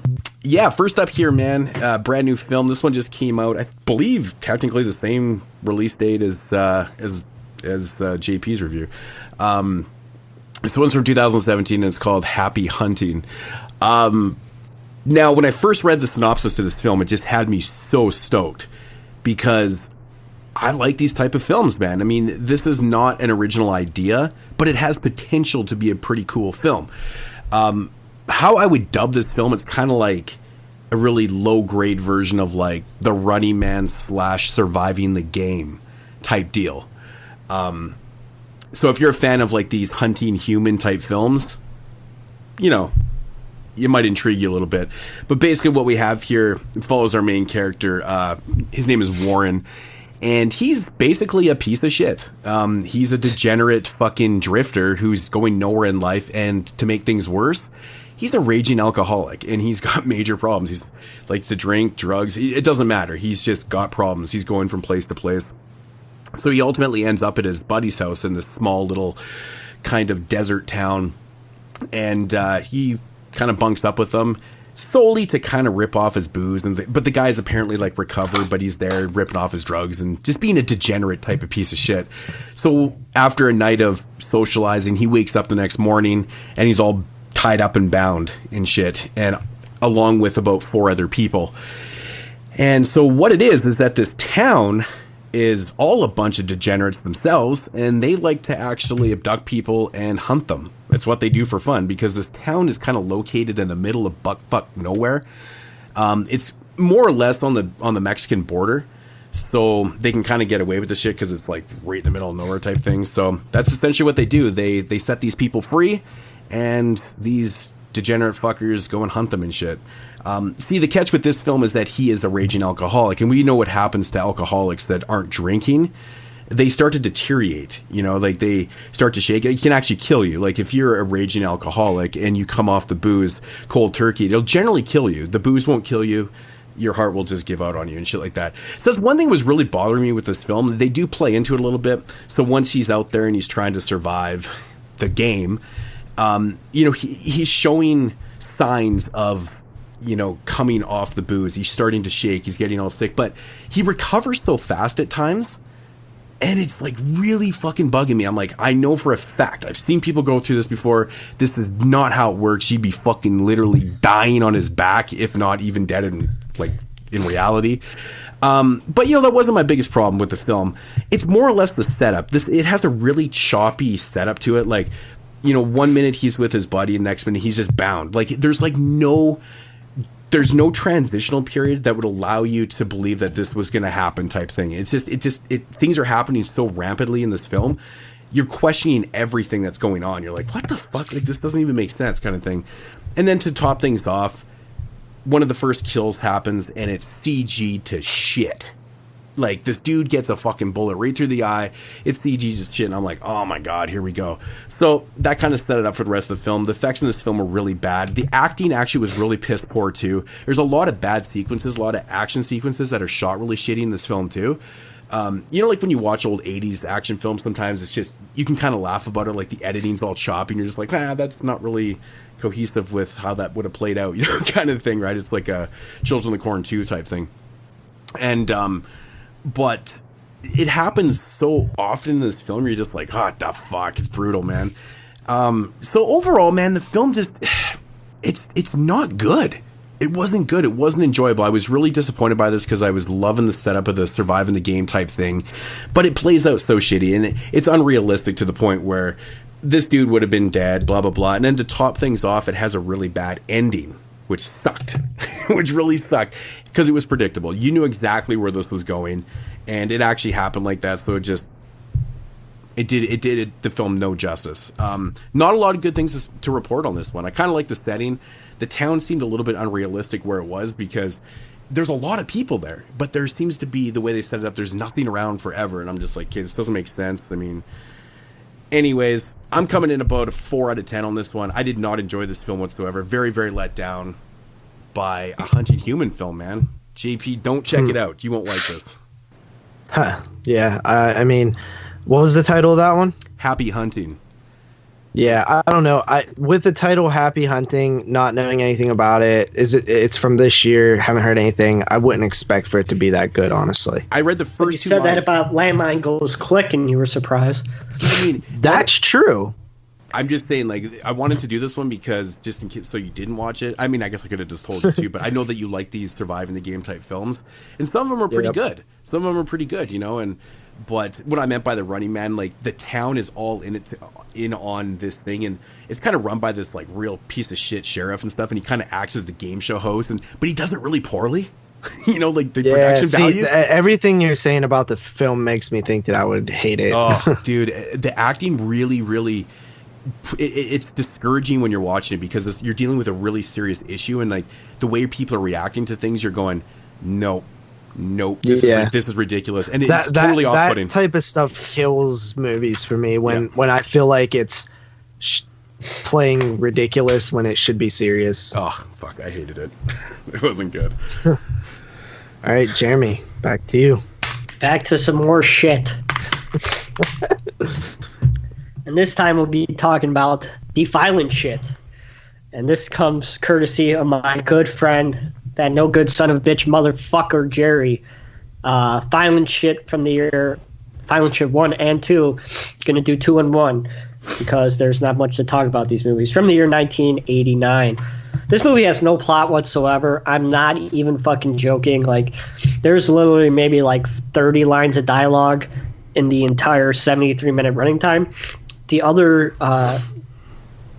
time is just spent watching people get murdered in glorious ways, mainly chopping off their dicks and eating them, or pulling out their dicks through their body somehow and then eating them. and people getting cut in half for like 4 minutes, and just it's all shot in slow-mo. Whenever we see the killer, it's shot in slow-mo, and it's really fucking stupid, really bad. I have no idea who this guy is, what's he doing. All I know is that he's fucking running from the cops, and that's basically all the fucking storyline we have. Yeah, he's basically just going around cutting people's dinks off and eating them, and that's pretty much it. The effects are your typical German splatter, shot on shitty effects, better than a lot of other films, but this one is just really, really, really bad. If anybody could explain what the fucking plot of this movie is and who this guy is and why he's murdering all these people, I would greatly appreciate it. I couldn't figure it out for the life of me. And I paid quite good attention to it. There's one scene where he's cutting some person on the cross, and I have no idea what the fuck this person's doing there. It's just fucking ridiculous. Like I said earlier, it has like the soundtracks that's like playing throughout the entire movie, and then it ends during this one sequence, and then they couldn't figure out what to do, so they just replayed the song. And it's just absolutely hilarious. That's one of the scenes that I literally busted out laughing with. Is it better than Dracula in Vegas? That's the name of that piece of shit I reviewed last week. Sure, basically just on the gore and, in general, but the movies is fucking just torture to watch. It really is fucking bad. I fucking hate you, Jerry, so fucking much. With all my Jewish balls, I fucking hate you. You fucking asshole. So, 3 out of 10 for violent shit. Oh, fuck, man. Yeah, Andre Shaw's... So you're saying it's just as good as Jeepers Creepers 3? Well, this is the shot on shitio scale. Oh, okay. 3 have a shot on. Wow. Yeah. Andre 3 on a shot on shitio is like a 1 on a regular scale. Yeah. Andre Schnauz, the director of the violent shit films, actually stars in that film. He plays Carl the Butcher, the guy that's going around doing... Is that his name? Because nobody ever says it throughout the entire film, besides on the opening credits where it says this dude as Carl the fucking Carl the Butcher. Yeah.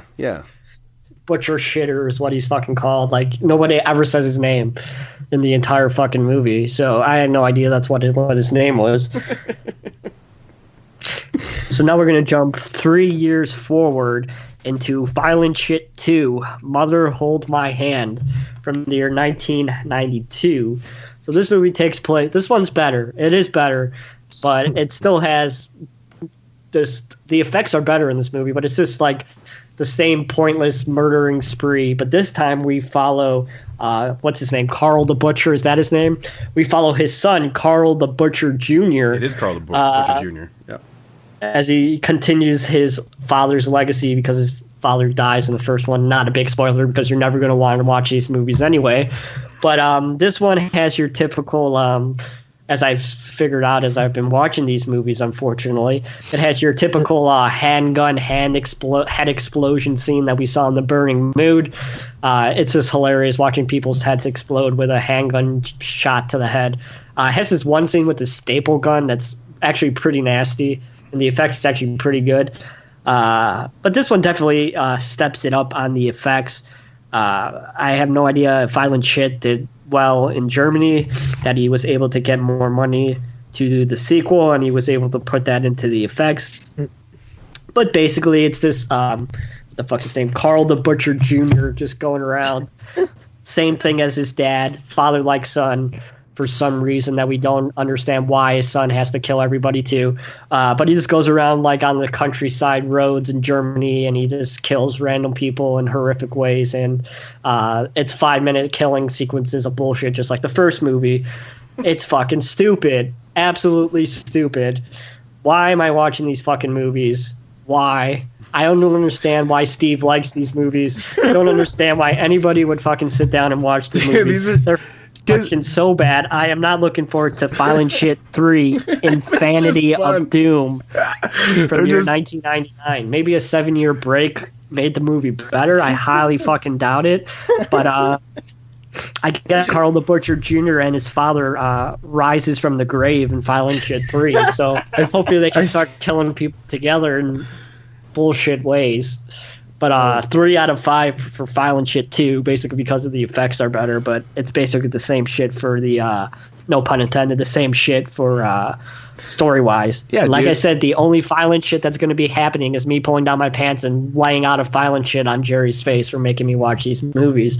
So, yeah, Violent Shit 1 and 2, we shall conclude. What did you rate Violent Shit 2? Mother hold my hand, may I add. That's the subline. 3.5 out of 10. Okay. Dude, the point of the film is that there is no point. It's just random violence, basically. It's just violent shit, man. Like there really is not supposed. There's not really supposed to be a crazy narrative. It's kind of like Final Exam, but Final Exam obviously is a lot better film, technically.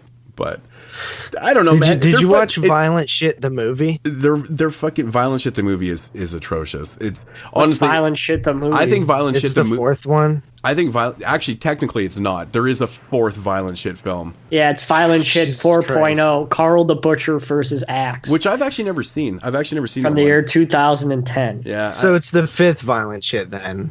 It says the year. This is the synopsis for Violent Shit 4.0. The year is 2023, and the world has become a desolate wasteland with gangs taking over the streets. Carl the Butcher Jr. returns from the bowels of hell on a mission to kill a new mass murderer named Axe. Well, that sounds better. I highly doubt it. Maybe because it was shot in 2010. But Violent Shit 3 is okay, I already know you're going to say you like these, right?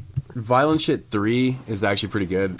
He did the same year he did Anthropophagus 2000, which is actually kind of a remake of Joe D'Amato's Anthropophagus. It's actually dedicated to him. Does it have a plot? Yeah, it does. It does actually. I mean, it's simple. The narrative's simple. At least, I mean, even Dark Harvest has a fucking plot, and that movie's horrifically bad. Yeah. This movie literally has no plot. These ones, we don't even know the killer's fucking name. I didn't even know his name until you fucking said it. And I watched two movies. They say at the beginning of the film. I believe they do. It's been a while since I've watched these, but I don't know. But like, I think what Synapse did is like, because like in the beginning of the VHS, it still has like, I mean, at the beginning of the movie, it still has like all the old VHS like, warning, this movie contains extreme acts of violence and blah blah blah. Real Gore Pictures is the one that originally released this back in the day, which is funny. But I will be back in 2 weeks after the Child's Play show to review Violent Shit 3. From the year 1999. So man, stay tuned for some more shit. You might as well just try to get your hands on the fourth one too, and just do the fourth one. It's on the set. The fourth one's in there too. Yeah, and Zombies 90s Extreme Pestilence shot between Violent Shit 1 and 2. Crazy. From the year 1991. Yeah, I have the original Violent Shit box set from Germany actually. That came out years and years ago, but it only has the first three. So I've never seen Synapse set. Yeah. Cool. Well, that was thanks Synapse for sending me it to review 5 months later, but I really didn't want to watch this movie, so I guess now's better than never. So. Oh, let's face it, man. You don't want to review half the movies that they send you. All these companies. Well, if they fucking send them, my fucking pop in my mailbox. Yeah. There we go. I don't know. Most of the time, he does actually like the Synapse releases. To be fair. Yeah, I guess. I mean, for the ones that he reviewed. I mean, not so much the Intervision ones. Or no, it's just that's separate. Never mind.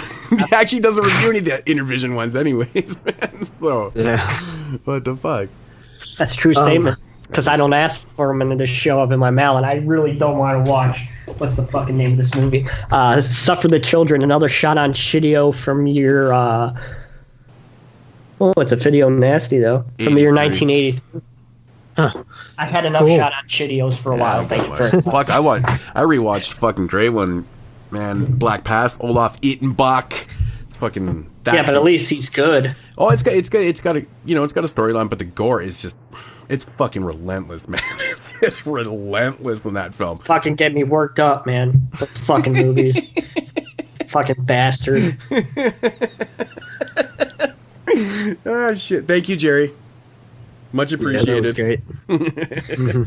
You'll get more in 2 weeks. All right, JP. All right, so the last film I'm going to talk about is The Omen, 1976. This was... channel. Yeah, but this was a Patreon pick, so I have to review it. But yeah, it was one of those films where I figured I would kill 3 birds with one stone. I reviewed it on the channel for day 1 of 31 Days of Horror. I needed to see it for 1976. I needed to see it for completing the 100 greatest horror films ever that we did. It's one of the films I hadn't seen on there, and of course Dubby. So 4 birds with one stone. So I'm pretty good with my stones here. But yeah, impressive.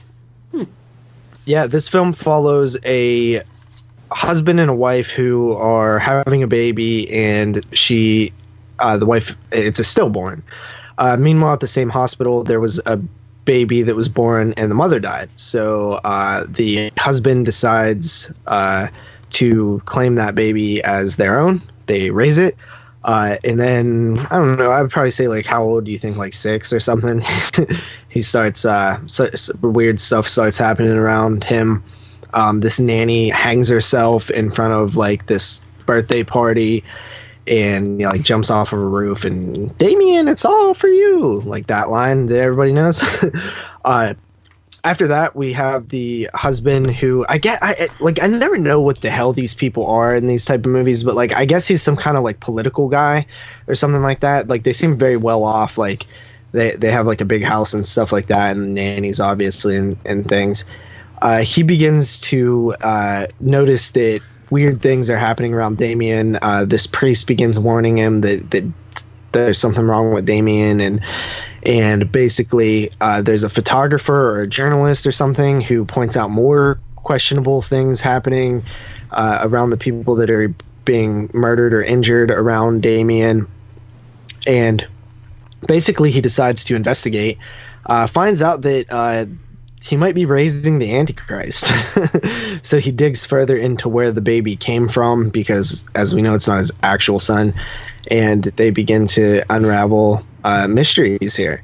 So this is a movie, and I said this in my review, it's a movie that I had never seen, although watching it, it feels like I've seen it before. Because I had heard so much about it. I've seen so many clips from it in reviews and, like, TV specials of, like, 100 greatest horror films ever and other horror documentaries and just so many things about this movie that it felt like I knew the entire story already. So it felt like I'd already seen this film when I was watching it for the first time, which happens a lot with classics. Like, I've never seen The Sixth Sense, but I bet you when I eventually watch it, it'll feel like I've already seen it. So it happens from time to time with these type of movies. The Omen is definitely a very well-made film. The production is way above standard. You know what I mean? When it comes to acting and set pieces and just the height of everything is really big. You know, it's just a movie that oozes, you know, skilled people. And it definitely works. Like, the scene with the nanny is fantastic. Like, I knew that scene already, but it's very, very good. Like, it's so creepy. Like, I don't know, hangings in general are creepy. You know, Suspiria comes to mind, but, like, when you see somebody just hang themselves, it's just like unsettling as hell, especially in front of a bunch of people. Very unsettling. I think that I wasn't expecting the level of violence in this film. Like, I mean, there's like a murdered, miscarried type baby thing that happens. There's a decapitation, obviously the hanging, potential child murder. Like, there's a lot of violence that I wasn't expecting for a film like this, honestly. And that was surprising. I will say that I was expecting Damien to actually be more, like, involved in what's actually happening. Like, it's more that things are happening around Damien than anything he's actually doing, which is kind of weird a little bit. I wasn't expecting that, I guess. There's a good scene where they kind of unearth a child's corpse and stuff like that I thought was pretty good. Overall, very solid movie. It did not blow me away like I guess maybe I would assume that it would, but it was still, it could be because I feel like I've seen it already, even though I haven't. I'm coming in at 8.5 out of 10 on The Omen. Yeah, man. Richard Donner, who directed this film, is responsible for directing, I think, our favorite non-horror film of all time. Yep. Yep. The fucking Goonies, man. Isn't that crazy? Goonies. He directed like It the is crazy. Omen. I think he directed Superman. I know he did too. Yeah, he did Superman 1 and 2. He's got actually quite an interesting filmography, but yeah, I've always liked the Omen. I think I've always said, man, that the decapitation scene in the Omen is like one of my favorite scenes of all time. I just love the way that thing develops and the way it goes down. I love that scene, man. It's fucking. It honestly was unexpected. Like, I didn't expect them to do a full-blown decapitation. I know, it's great the way it happens, though, right? And then the head, and I don't know, man. I've always loved that scene. It's one of my favorites. It's great stuff. But what was that? 8.5 out of 10? Yes, sir. Okay, Coolio. Yeah, getting into another review here.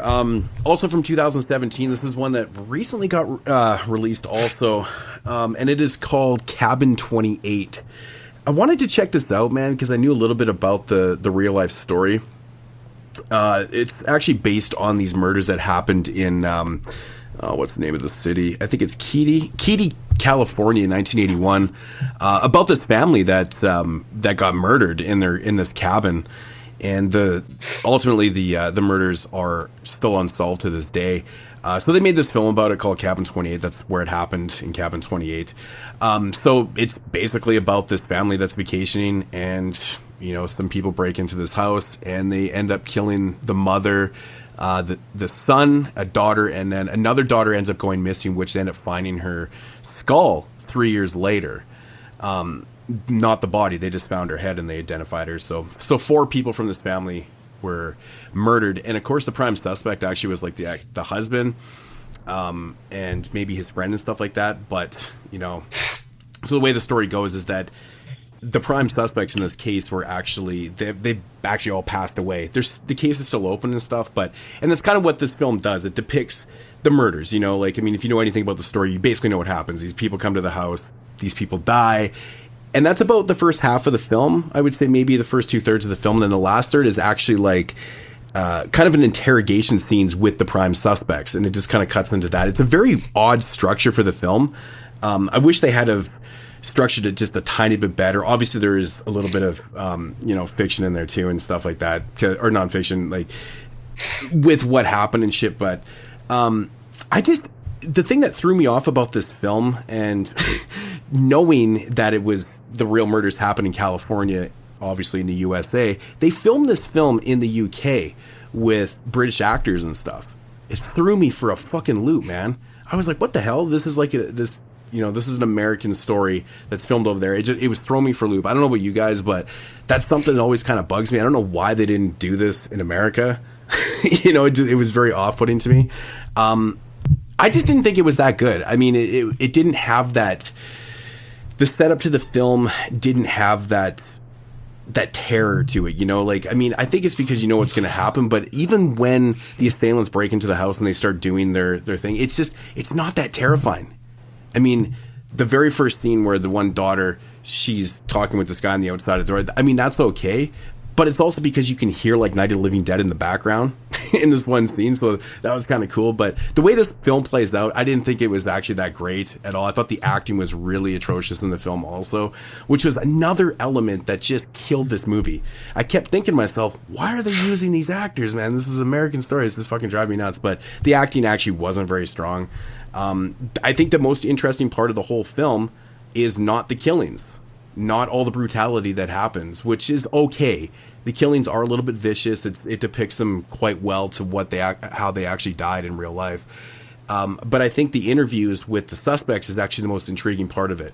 The one character who was the main suspect, the interview in the film is fantastic. It's definitely the best part about the whole film. So I don't know. I mean, that's what you would have to look forward to, I guess. But Cabin 28, man, I can't really recommend this. It's pretty damn average.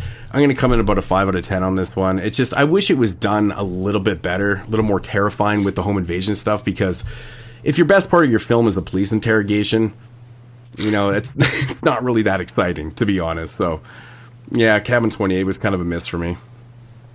Yeah. Stop watching shit 2017 films. I just want. I'm watching like 9s over here, and you're watching like 4s. Well, I've seen most of the ones that you've seen too, but I'm trying to look for other ones that I haven't heard people talk about, so maybe I can find that one gem in there or something like that. And plus I knew about this story, so I wanted to see how it was going to play out on screen, and it just didn't really work for me at all, man.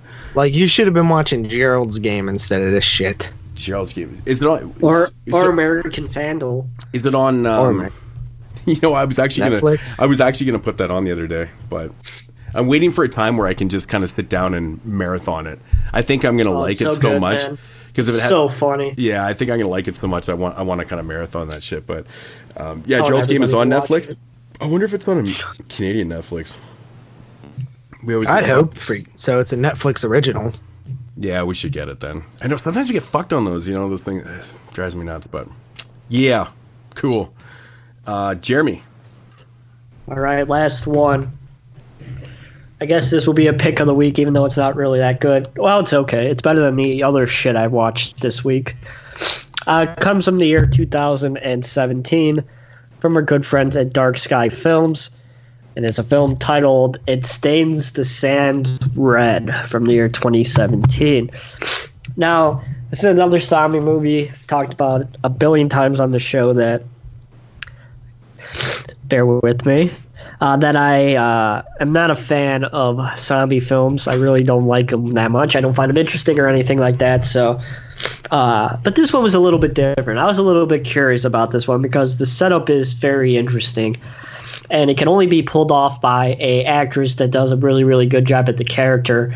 Our main character, and while I think this main actress does an okay job, I think that they could have probably found somebody a little bit better for the role, and the film would have succeeded a little bit more. But we follow Molly. Molly is she's like a stripper type of a character, and one day she's traveling along the road with her boyfriend, fiance, whatever the fuck he is, and they get reared off the road by she's going to puke, so they pull over, she pukes, and then her car gets stuck in the sand, and her boyfriend ends up getting killed by the zombie. It's not a spoiler or anything like that. It's on the fucking back cover of the box.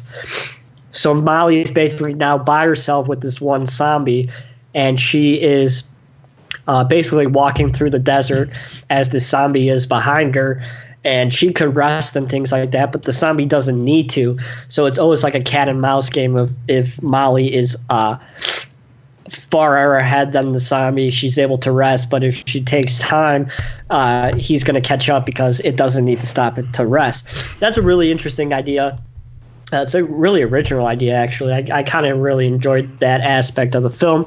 But the problem is we spend so much time with this character that I feel like she's not that developed as a main character because there's nobody else besides her and the zombie following her.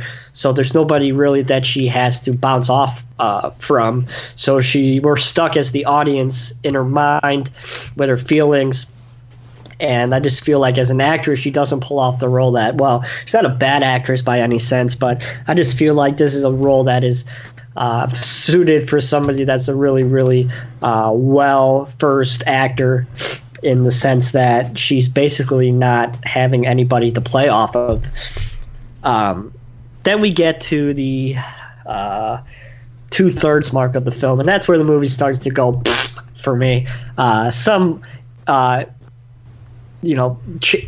decisions that she makes doesn't really suit up to what she is as a character. It just has like this tonal shift at like the 60-minute mark that really doesn't make sense because of the way that the film has played out up until this point. And it really, really hurts the film, in my opinion. Just like the girl with all the gifts, I feel like the ending is just really, really blatant slap to the face to the audience. It's not a good ending. It's not believable whatsoever. And I really, really wish they would have tried to develop a better ending that would suit the character's story arc. It really, really hurts the film quite a bit. It really actually doesn't make any fucking sense. They pull a Walking Dead Herschel move in this film as well. If you guys are familiar with that film, I don't understand how that works, but it does. But overall, it's a really, really interesting idea, but I feel like this film would have benefited from being a short. I really feel like if it was a 30-minute short, and they were able to condense some of these scenes up and cut them and trim them. It would have been a much more concrete and interesting thing to watch. But the fact that it's 92 minutes of just this girl walking through the desert as the zombie is chasing her, there's really not much going on. And it's really not an interesting thing to watch after a while. Like, it's stale extremely fast. But I still think it's an original enough idea that I think you guys should check it out.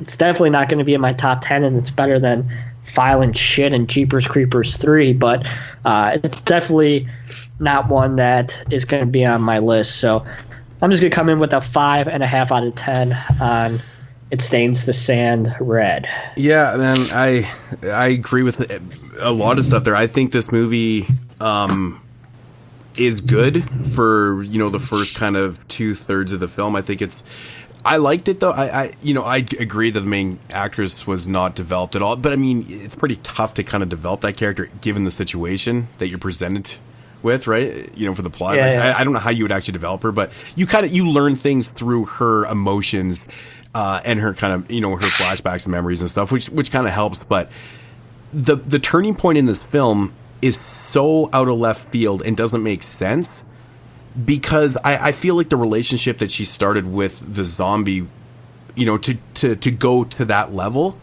and then it ends though. There's no development there.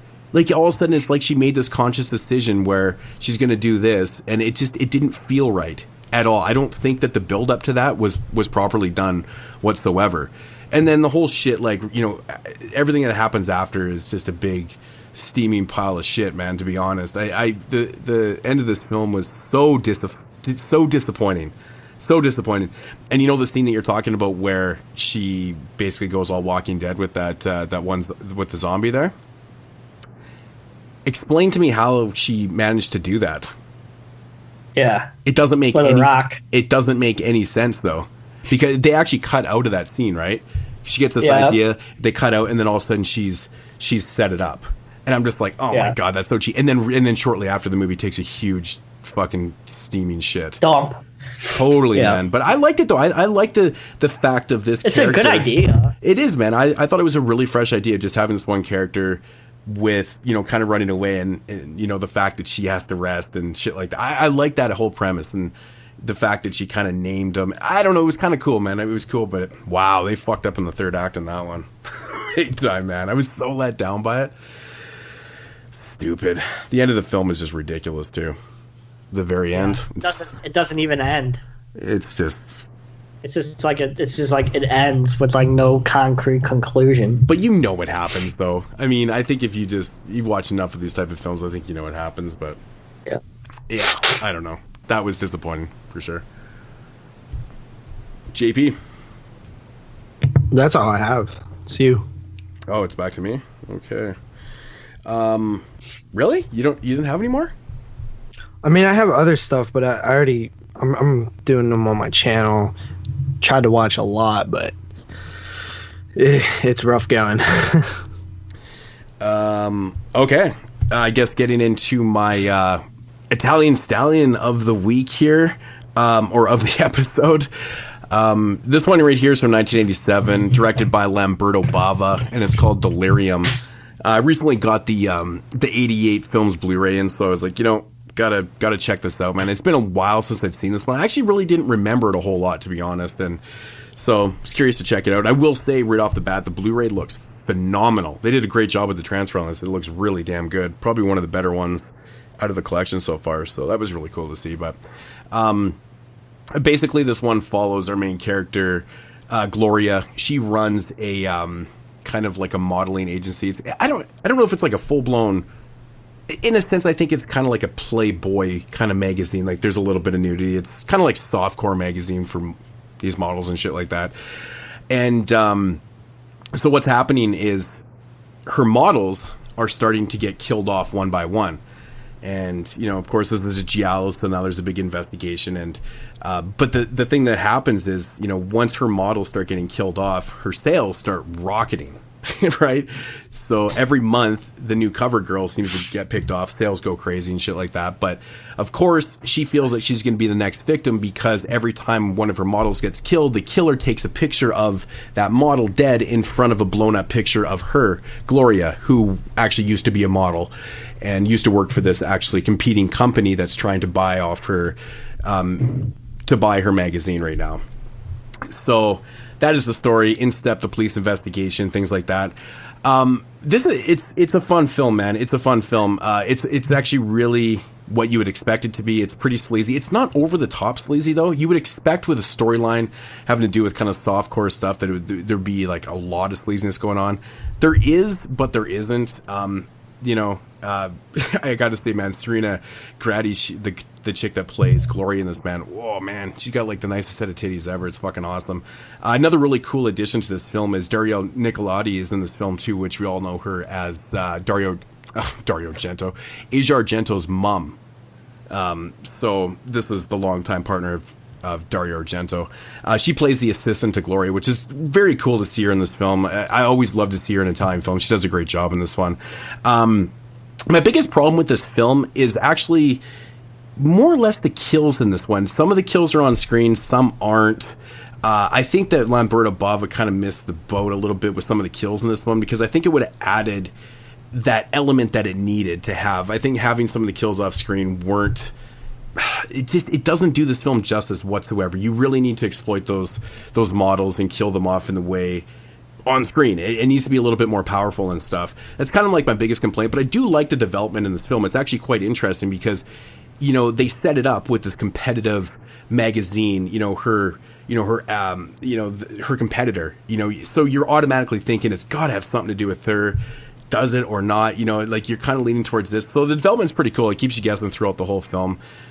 Pretty awesome stuff. But yeah, man, very, very awesomely driven by Simon Boswell's amazing score on this. He, of course, did Demons and Phenomena, among films. He's worked on hundreds of films, but he did the scores for those respectable films. But this movie, just when you watch it, it's so 80s. It's so 1987. Like just the outfits, the whole aesthetic of her house and the model agency, everything is just so fucking 80s. I absolutely love the look of this film. Women are absolutely beautiful. It's great to look at. Story's pretty damn cool. It's got a pretty interesting ending. Actually, the ending is definitely not what you expect it to be, in my opinion. I don't think that you would guess this ending whatsoever. In fact, I hadn't seen this film in so long, I forgot who the damn killer was, and I didn't even figure it out until they showed who the killer was. So that's always a good thing, I guess. I really enjoyed this one. 7.5 out of 10. Check out Delirium. This is, again, the Lamberto Bava film. I know there's like a ton of films named Delirium. So if you want to check it out, make sure it has Lamberto Bava's name stamped on it. Good shit, man.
Oh yeah, let's get into these featured reviews, and it is finally here from thousands and thousands of requests for the Coffin Joe trilogy.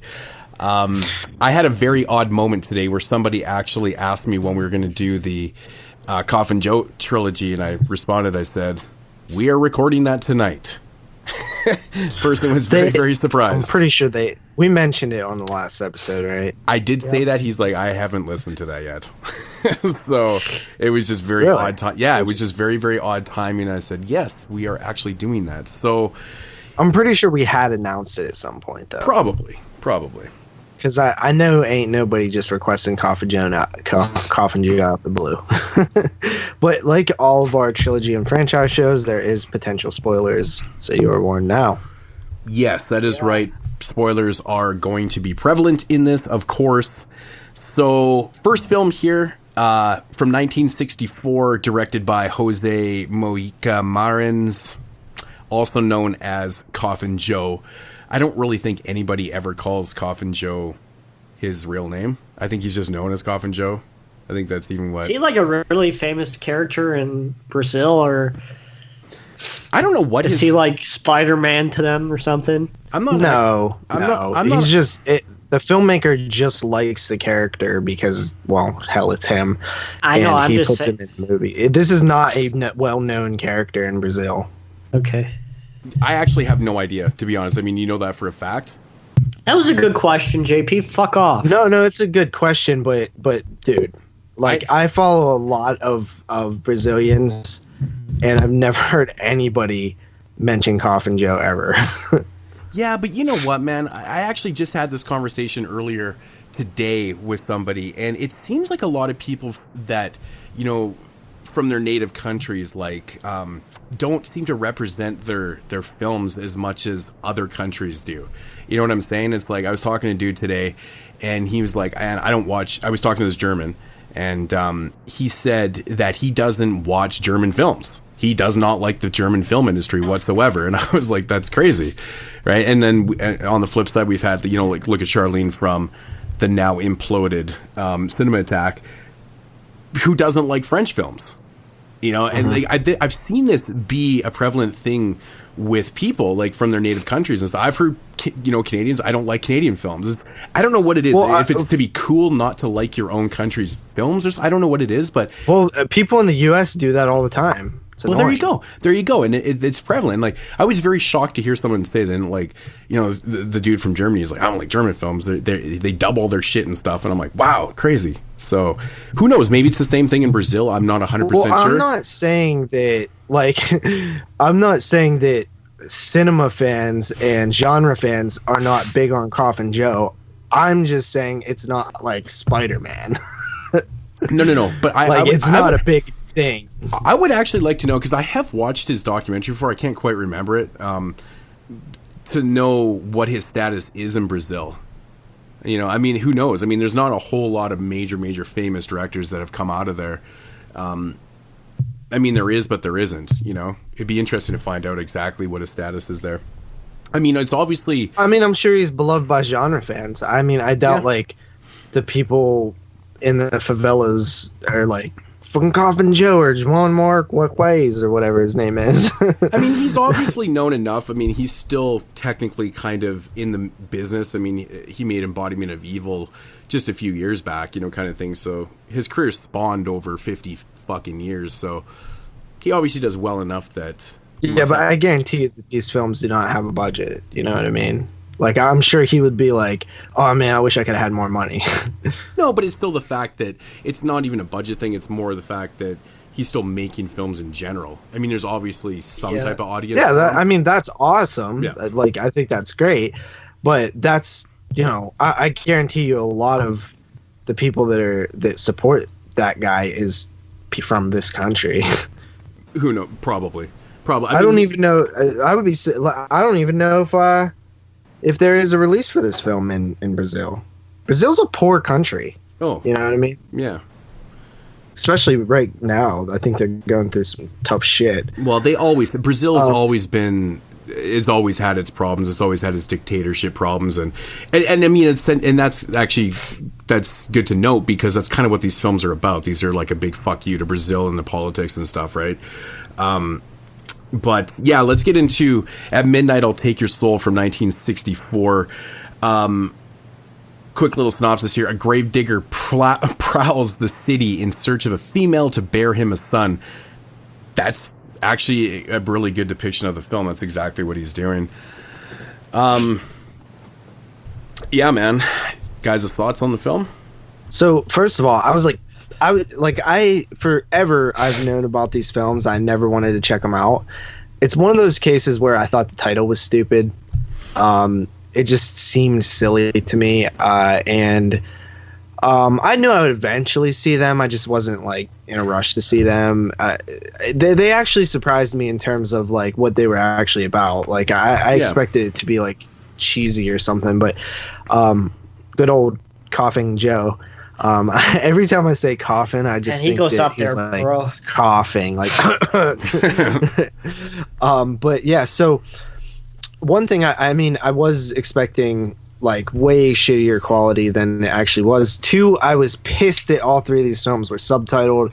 I really was not in the mood to watch subtitled films, but it didn't affect my viewing experience. I just didn't feel like watching subtitled films. And these are obviously apparently this is the first horror film out of Brazil.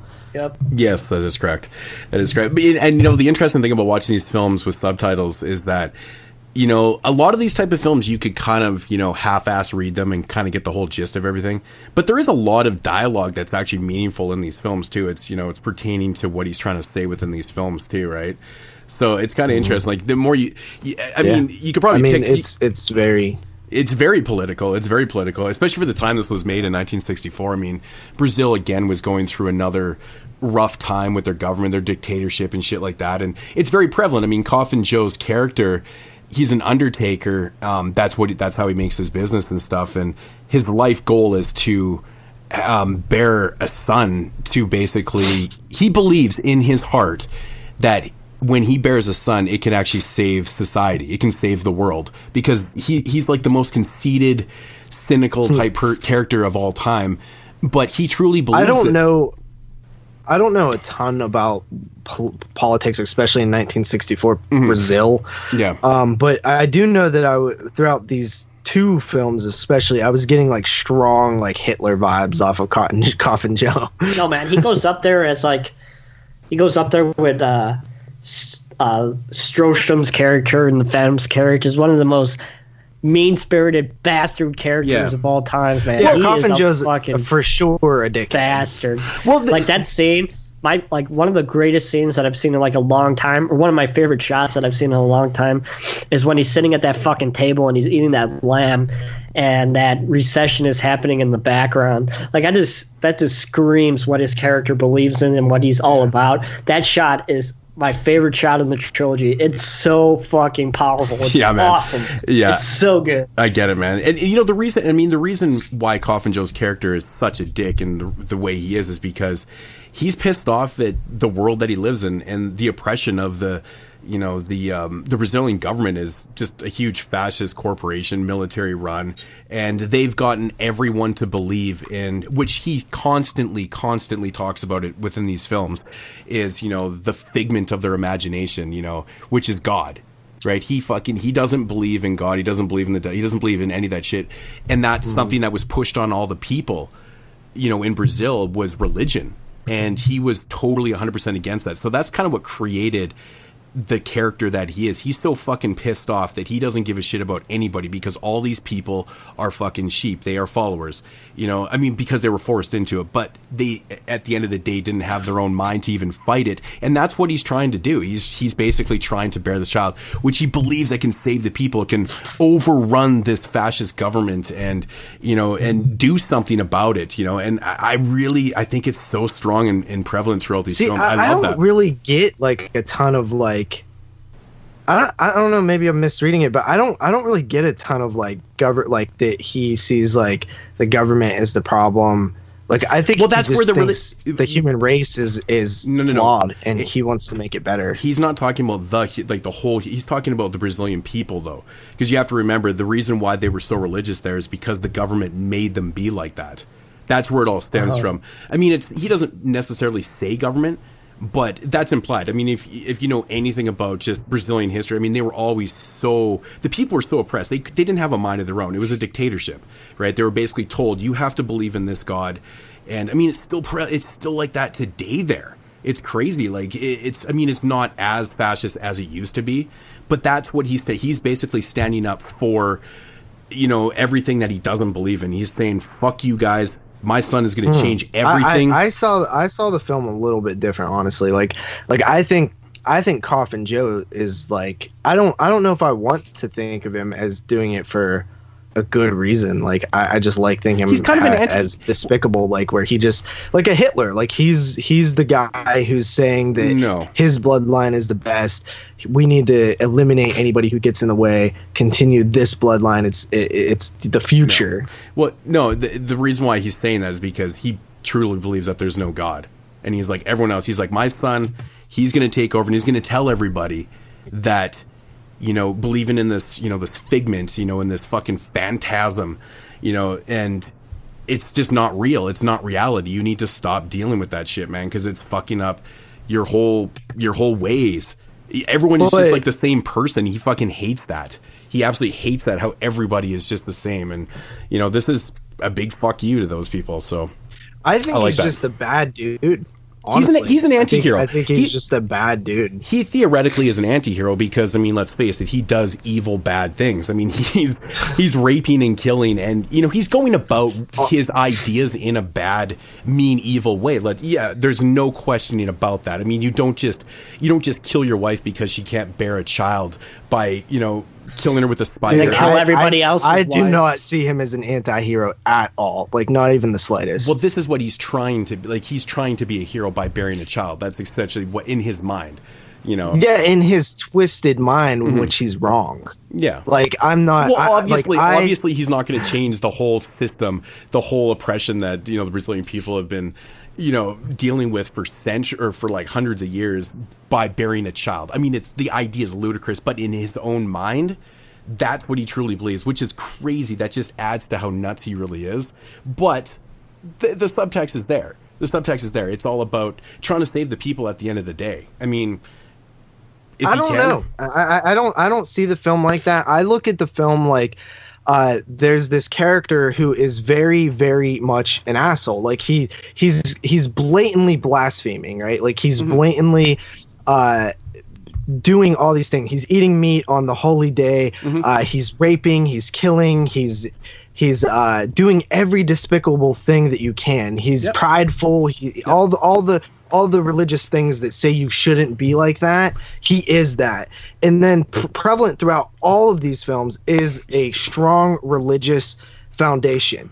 And I think that the story is more about a non-believer, somebody who is purposely blaspheming, being sort of like punished for it. And it happens in all three of these films. And I think that the filmmaker, like, you look at this film and you're like, oh man, it's so anti everything. Like it's such a bad movie. It's violent. But the end message is Coffin Joe's bad and he's going to hell. And if he did believe, I think the filmmaker is very religious. Well, you see that in the second movie, Yeah, I think the filmmaker is extremely religious, I would guess. And he's acting out these fears, I almost get like a Guillermo del Toro type of vibe off of him, where he's like he's showing you an illustration of these hells, of these scary things, of these ghosts coming back to haunt him, very much like something like a Christmas Carol. Like I think it's amazing, but I think it's amazing for a different reason than you do. I don't see much of this like anti-hero political thing. I see a very evil person blaspheming and going through this war path of destruction that is metaphorical to society, but is also placed on this one person. And then you're seeing his punishment unfold, because all these films end with Coffin Joe being, the punished for what he's doing. Well, of course, because it's sort of this ongoing problem, this ongoing fear of Coffin Joe. Like he's so anti-religious, but you can tell deep down he fears, what if they are right, and then I'm gonna eventually meet my maker for all of this bullshit that I'm doing. That's interesting. I never thought about it like that. Man, that's one of the more smarter things you said since we started. Yeah, I don't know, man. I don't know. Look at you getting all analytical and. I've always seen it in a completely different way. I mean, he doesn't show any characteristics of an anti-hero, though. No, but I mean, except for the fact that he's trying to. I mean, again, he's a very trying to be a martyr. I guess not a little really. bit. He's just so damn cynical. He's so conceited. Like, in a sense, man. I mean, he talks about it so many times where his child is going to change everything, right? So right there, he is trying to show a little bit of good. He wants his son. But no, he's not. He's saying that he will be immortalized through a perfect bloodline because he is so perfect, because he knows that there's no afterlife, or in his head he believes there's no afterlife. So he selfishly wants to live on through somebody else. It's not that he cares about his son saving the world. It's that he selfishly wants to continue. Yeah, I mean, that's just how I read it. I mean, that obviously these are theoretical. Oh, of course. Opinions. I mean, I look at it from the political view of the time, though, too, right? I mean, the people are still being so oppressed. I mean, I kind of look at him as like almost like a Che Guevara type character. He's kind of like the liberator in a sense, and that's how he is oppressing at the same time. He's telling everybody that they are bad and he is good. Well, of course he's telling people he's bad holding the them highway. down. Well, he's telling people that they're bad because because they believe in the non-existing God that he doesn't believe in. Well, it's so everyone around him is that. It's not even that they okay. Here's the thing, right? It's not even that they don't believe in what he believes. He oppresses them for something they can't control, like not being unable to bear a child, right? Like, he doesn't have to kill his wife. That's all selfishness, though. He can just leave her. Yeah. But he kills her because he sees her unfit to exist on this planet. Exactly. So exactly. He is the oppressor. Not really. I don't really see is that not, though? When you push people down because they don't fit your needs, isn't that oppression? I mean, in a sense, it's a little bit contradictory. I mean, if you look at it like that, in a sense, I mean, what he's doing, killing and being evil and shit like that, yes, it is kind of going away from the sense of what I think he's trying to accomplish in the long run. I mean, I look at it from the big picture of the society that he lives in. I mean, the reason why Coffin Joe's character is the way he is because he fucking hates what the government has done to the people. And he talks about... But they never say government anywhere in the movie. All he says is he hates sheep. He hates people who are religious. He hates people that... That's what they're talking about, though. It's a hidden message. But it's totally there, he also hates people that are just not genetically there. Like somebody who can't have a baby, for example. So why does he like the Hunchback, then, in the second movie? That makes... Well, I mean, that's because he's just a servant. He's his helper. It's just it's not like it's the same as having a butler. Well, I honestly, Coffin Joe is a little bit contradictory. He's a little bit contradictory, but I think, but not necessarily, because even people who hated black people had slaves that would do things for them, right? Yeah. Like, so it's not like you can look at the butler or the Hunchback as a slave that's going to do his bidding or whatever, like that. Like, he doesn't have to like him. You know what I mean? So, but it's not only that. Like, he's anybody who gets in his way with anything, anybody who he sees as lesser than him, he hates, he despises. But it's everybody, though. It's actually everybody, because he deems because he for the most part says he sees the guy like beating his son, and he's like, that is your bloodline, like that's important and stuff. Mm-hmm. But he does. So, I mean, there's a little bit there. But he does mention a couple times in the film that kids are the only innocent ones around. I mean, he even showcases it in part 2. Is it in part 2 when the kid falls down? I think it's in the second one, and he kind of like caresses him. He loves kids, and he shows that emotion towards kids, and that's really because he truly believes that kids are the ones that could probably turn this thing around. and you know, and that's just save us all. That's where he's coming from. See, Coffin Joe doesn't I find exist. it interesting that Coffin Joe doesn't see exist it all that way. Coffin Joe doesn't exist in like our world, right? Because we can make decisions in this democracy. In Brazil, where the people were literally told that you have to believe in God, that creates problems within people. When you're told to do something that you truly don't want to do, your immediate reaction is going to be you're going to be a little hostile. And this Coffin Joe was happening in '64. Yes, it is. Yeah, of course it was. And so Coffin Joe is the extreme example of that person that is really acting out. He's not a perfect person though, because obviously he's killing people when he shouldn't be doing that. But at the end of the day, he wants to turn things around. Essentially, that's how I see that with burying that son. Yeah, he goes about it all completely wrong. And even some of the impressions you get by Perfect Race and things like that, I can see where you're coming from with the whole Hitler thing, but it's not about that, because that's what he's trying to get away from. He's living in that dictatorship right there. He's living in the dictatorship, and he just loathes it. I mean, he talks about, you know, there's one great line, I can't remember what he says, something about the figment of your egotism. He uses that line, and I'm just like, oh, dude, that's amazing. That's amazing. And like, there's so many, there's just so many hits. It's not even that underlined in the film either, where he's just fucking giving it to the government. To the government, man. It's a total film where he's standing up. He's like that. He's saying, fuck you guys, man. You know, it's a big fuck you. Where do you come in on this at, Jeremy? I don't know. I wish I knew more about the history of Brazil. But yeah, I mean, that would like, help. I don't really know anything. Well, I mean, pre-game, I looked it up. I looked up some of the stuff, because while I was watching the film, even after I finished the first one, I did just a brief kind of look up and stuff.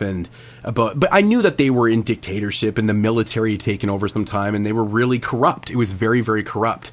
And there was different time periods. And so I looked at the time period in 1964, and it was pretty fucked up then. There was a lot. So if they're so corrupt, why didn't they just get rid of Coffin Joe then? That he didn't agree with his fucking. Well, I mean, it's maybe not that simple. Who knows? I mean, there's probably tons of people that were, trying to rise up. I mean, it's no different than Che Guevara trying to liberate the people and stuff, right? I think if you look at it like he's an anti-hero, it really hurts the film. I don't think he's an anti-hero. No, I don't. I don't necessarily think so. I mean, maybe to a point, but I mean, because like, what's the message here? The message is like, oh, do whatever it takes, like rape, kill, murder, as long as it means a better future. Is that the message? Not really. I think what's the director saying that? The director's saying is that the world that they live in basically needs to be changed by murdering and raping people. No, by burying the child that he's gonna be part of this perfect race. That is a fucked up way to think. No, I lose respect for that director. If he thinks that that's the answer, come on. I don't see what I don't know. I mean, what else? I see JP's theory more than your theory, Moods. Okay, but you always agree with them, though. I mean, no, that's not true. Oh, okay, honestly, Jeremy, how did you view the film then? Like, I mean, if you know the history. But if he's an anti-hero, if he's like trying to just say that, like, oh, I'm just gonna rape and kill all these women so I could put my son in this woman so that he could carry on what I believe and not what's actually going on in society, that's pretty fucked up. Dude, he's trying to get rid of the oppression. Yeah, by raping and murdering. Yeah, that's not a good message. I didn't say that was a good thing that he was. I said he was an evil person because the world that he lives in that oppressed world, has created that character. He's lashing out big time. I'm not saying it's the right way about he's lashing out by murdering. I feel you on that. Yeah. But I'm talking about the director. But he's not like serial killing. Like, I mean, there's a point. Like, he's raping and he's killing his friends. You look at his wife. You look at his wife. His best friend he kills because he wants his wife. Yeah. He kills his own wife because she can't bear a child. Exactly. That's what I'm saying. I mean, there's still. I'm not saying those reasons are right. I'm saying at least he's not just doing it, like a fucking serial killer kills. I mean, there's actually a point to his madness in his own fucked up evil mind. My argument is, if we are giving credit for a filmmaker to use a metaphorical approach to sort of talk about a social issue going on, shouldn't you also talk negatively about the filmmaker if his message is delivered shittily? But I don't think it is. I mean, I'm or not contradictory. It's clearly contradictory. If you're saying that he's looking to improve the world, but he's doing all of these things that are hurting everybody around him in order to save the world, that and the end result is that the world stays the same. Like basically you're saying is that this would be a good thing to do, but it's not. I didn't say it was a good thing. I said his approach is no. I'm not saying definitely you not are good. saying that. But I'm saying, talking about the director, if he is delivering this message, I think what if he's you're saying giving is him that props, I think what he's saying is that, you know, the oppressed world that he lives in has created this type of character. Unfortunately, the only way that I can go about trying to accomplish what I'm trying to accomplish here is by raping, murder. Is by doing bad things. Because you have to realize, I mean, at times in his world, he doesn't believe in God. He doesn't believe in the devil and shit like that. We're not just talking about Hitler bad things. We're talking about the worst things that you can do. Yeah, because he's a selfish asshole. He's proven that he's a very, very cynical, asshole, conceited person. He believes in his mind that he can fucking change the world. That's insane. That's absolutely insane. But he's going about it in the way that the government and the society has made him into. I mean, like I said, when you're told to do shit that you don't want to do, but the problem is when there's innocents that are living by that government and they're fine, and then you have this one person that's going against it who's an asshole and he's the worst. To me, that sends an opposite message. That says, well, everybody else was doing fine until this dickhead came along. Like, to me, that's the message that you send, though. It is the message that you send. If you're saying that everybody is living their normal lives, being good people, looking to get married and all this stuff, not eating their meats on these days and living a righteous life, and then that is bad because they're rolled under this shitty government, but yet they're the ones not committing any felonies or sins or murders or atrocious acts. Because he's the only one that's willing to stand up and do something against it. But he's not standing up to do anything. He's just raping. Really standing up. Did Hitler stand up by killing 6 million Jews? But in his mind, that's what he feels. That's what he truly feels. That doesn't mean that you're. But the director is directing this character into that. Which, if you're saying he's trying to send a message, he's sending conflicting messages. Is my problem with that? I agree more with JP on this one. I honestly don't believe so. I don't believe so.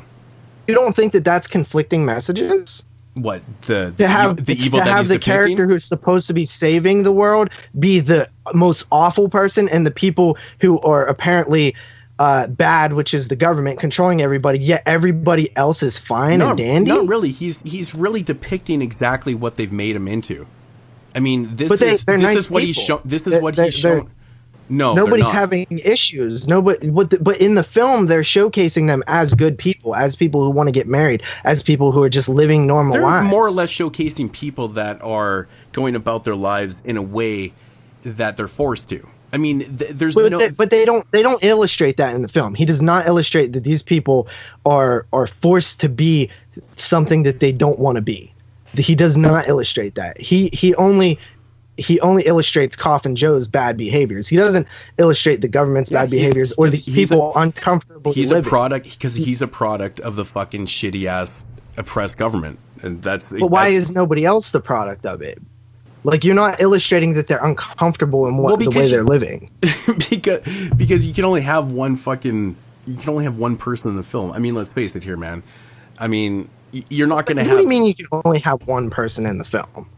That is doing this type of. What do you want? You want to follow fucking 30, 40 people that are doing the same shit? Well, why can't you show everybody oppressed and depressed and uncomfortable with the way they're living?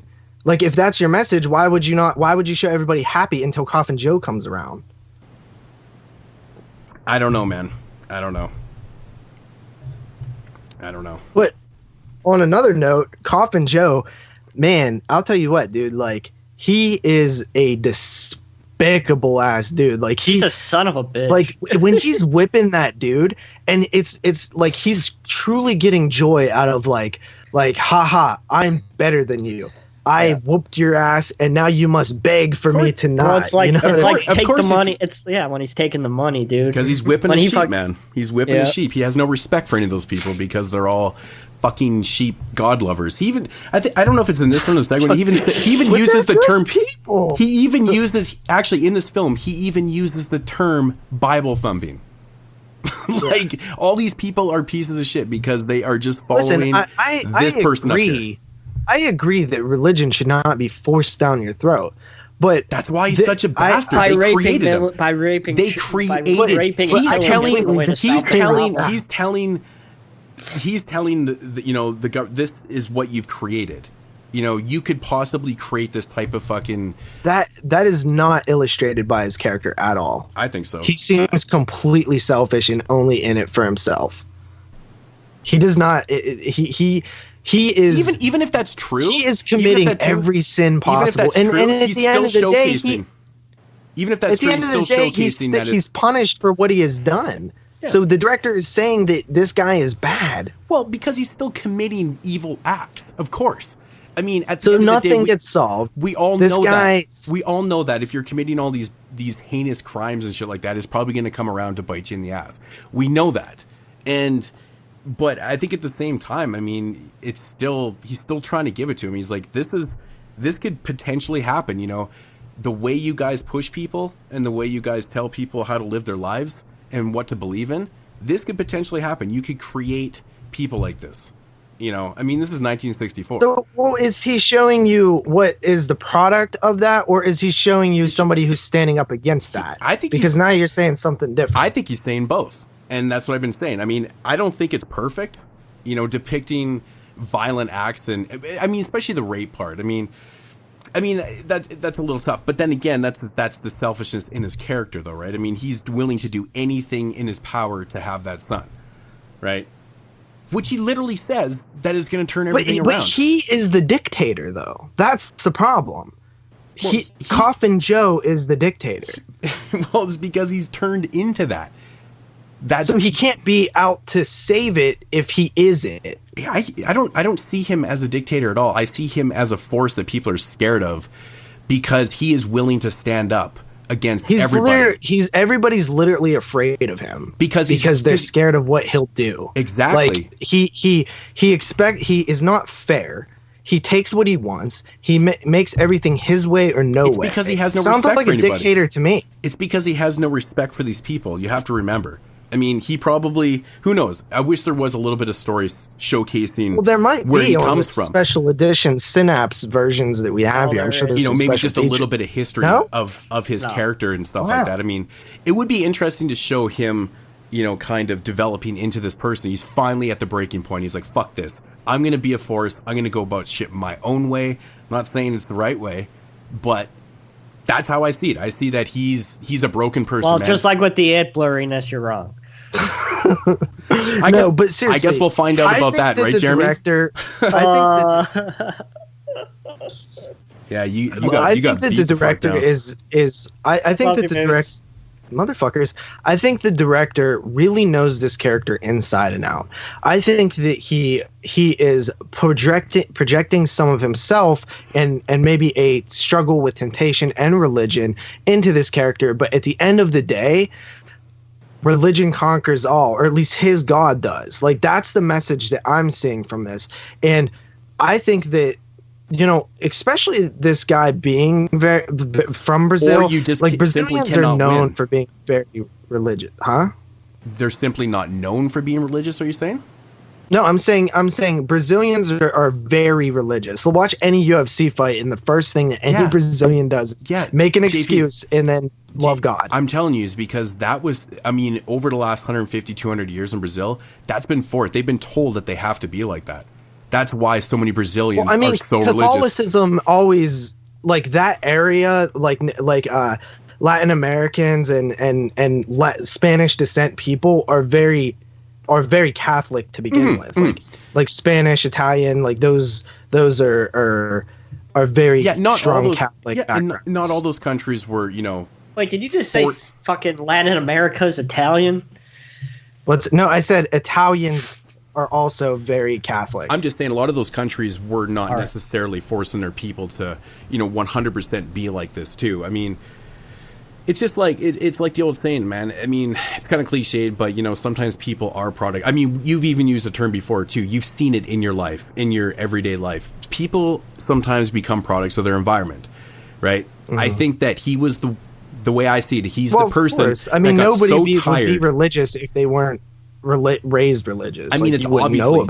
I mean, we can't deny this, man. He is 100% fucking against the religion. He's the fact he doesn't want to believe in the devil and shit like that. Yeah, but I'm talking about the director. I think the director is religious. If I would take a guess, I really assume because the way that he ends these movies with the religion being real, God being real, and you being wrong. I would assume that the director is religious. I don't know. It's tough to say.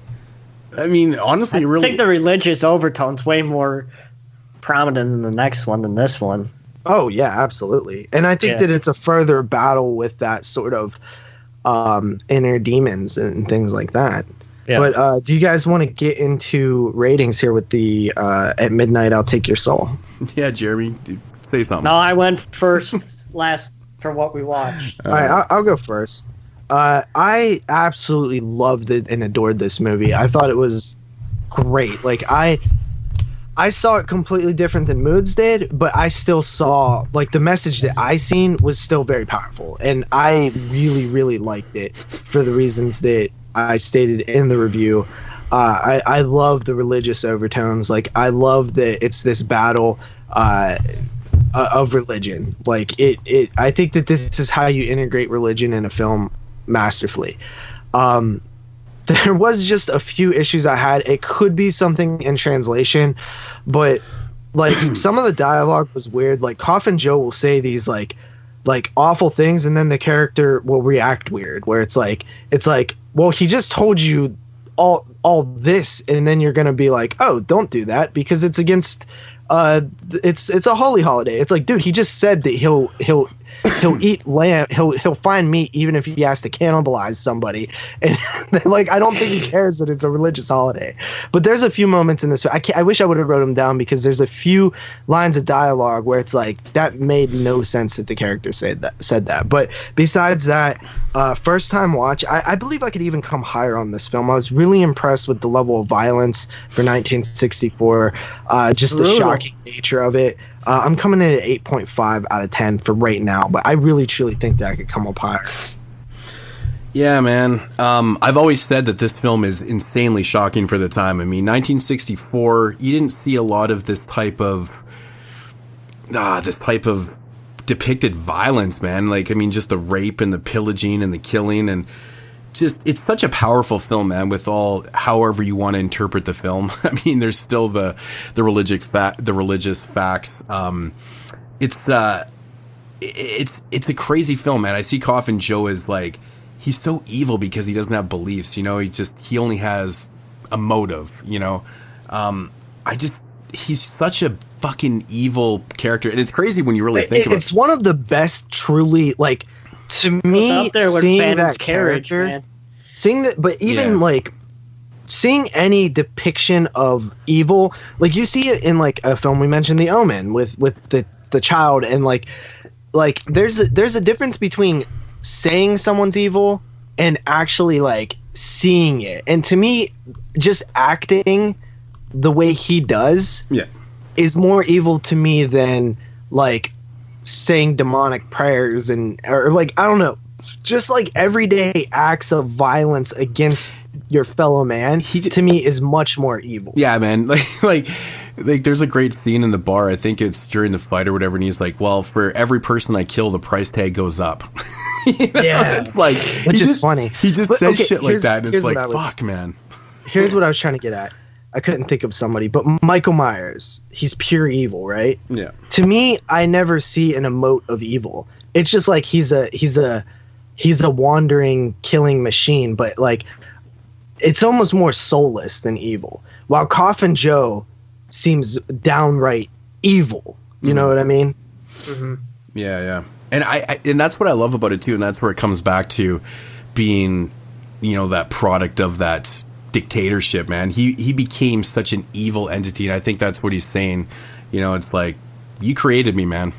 You created all this problems by doing this to the people, and me included, but I'm gonna fight against it. And it just, he does it in such a violent, hideous way. Like, I mean, killing your own wife in the way he does because she can't bear a child is what about his best friend? The best friend is more messed up. Yeah, well, that's he kills his friend and rapes his wife, and there is one part in the film, and I guess it's because he just has that type of presence. But after he kills his best friend and rapes the wife, she ultimately hangs herself in the film, and she leaves a note, and she doesn't blame Coffin Joe for her suicide.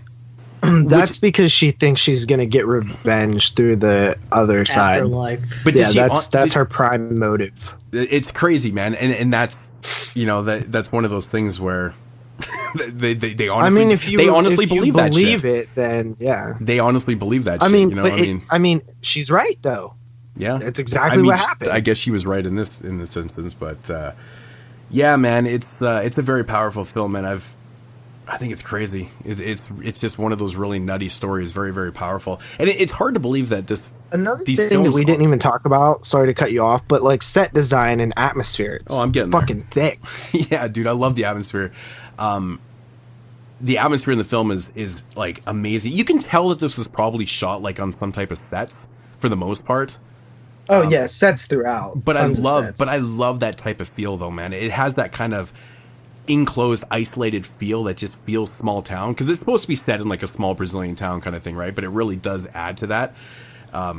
Really good stuff, man. Really, really awesome stuff. And one of the coolest things I love is Coffin Joe's look. His actual look is just amazing. He's this Undertaker.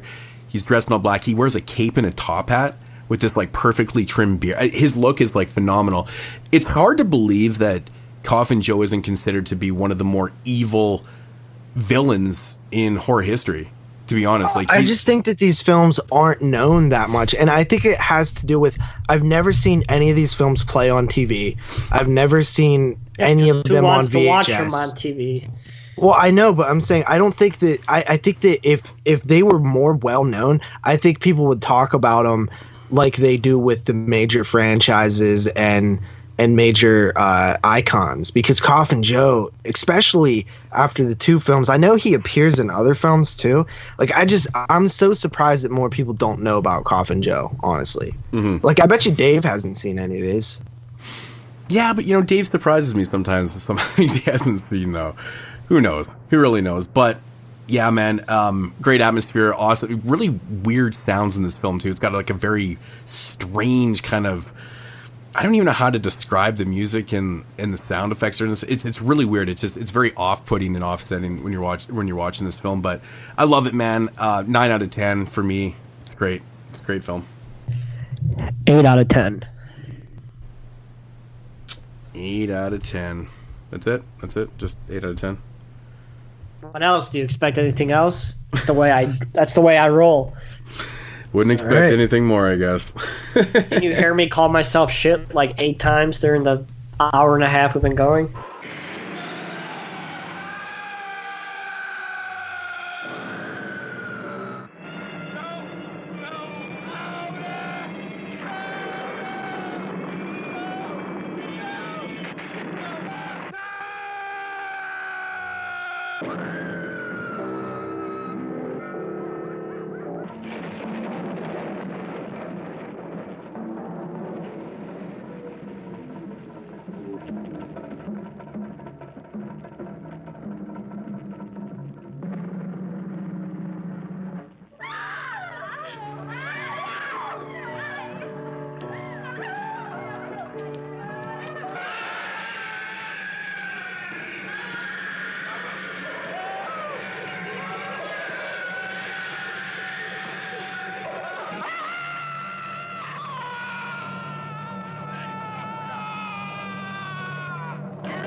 All right, man. Let's move into the year 1967 with the second part in this trilogy called "This Night I Will Possess Your Corpse."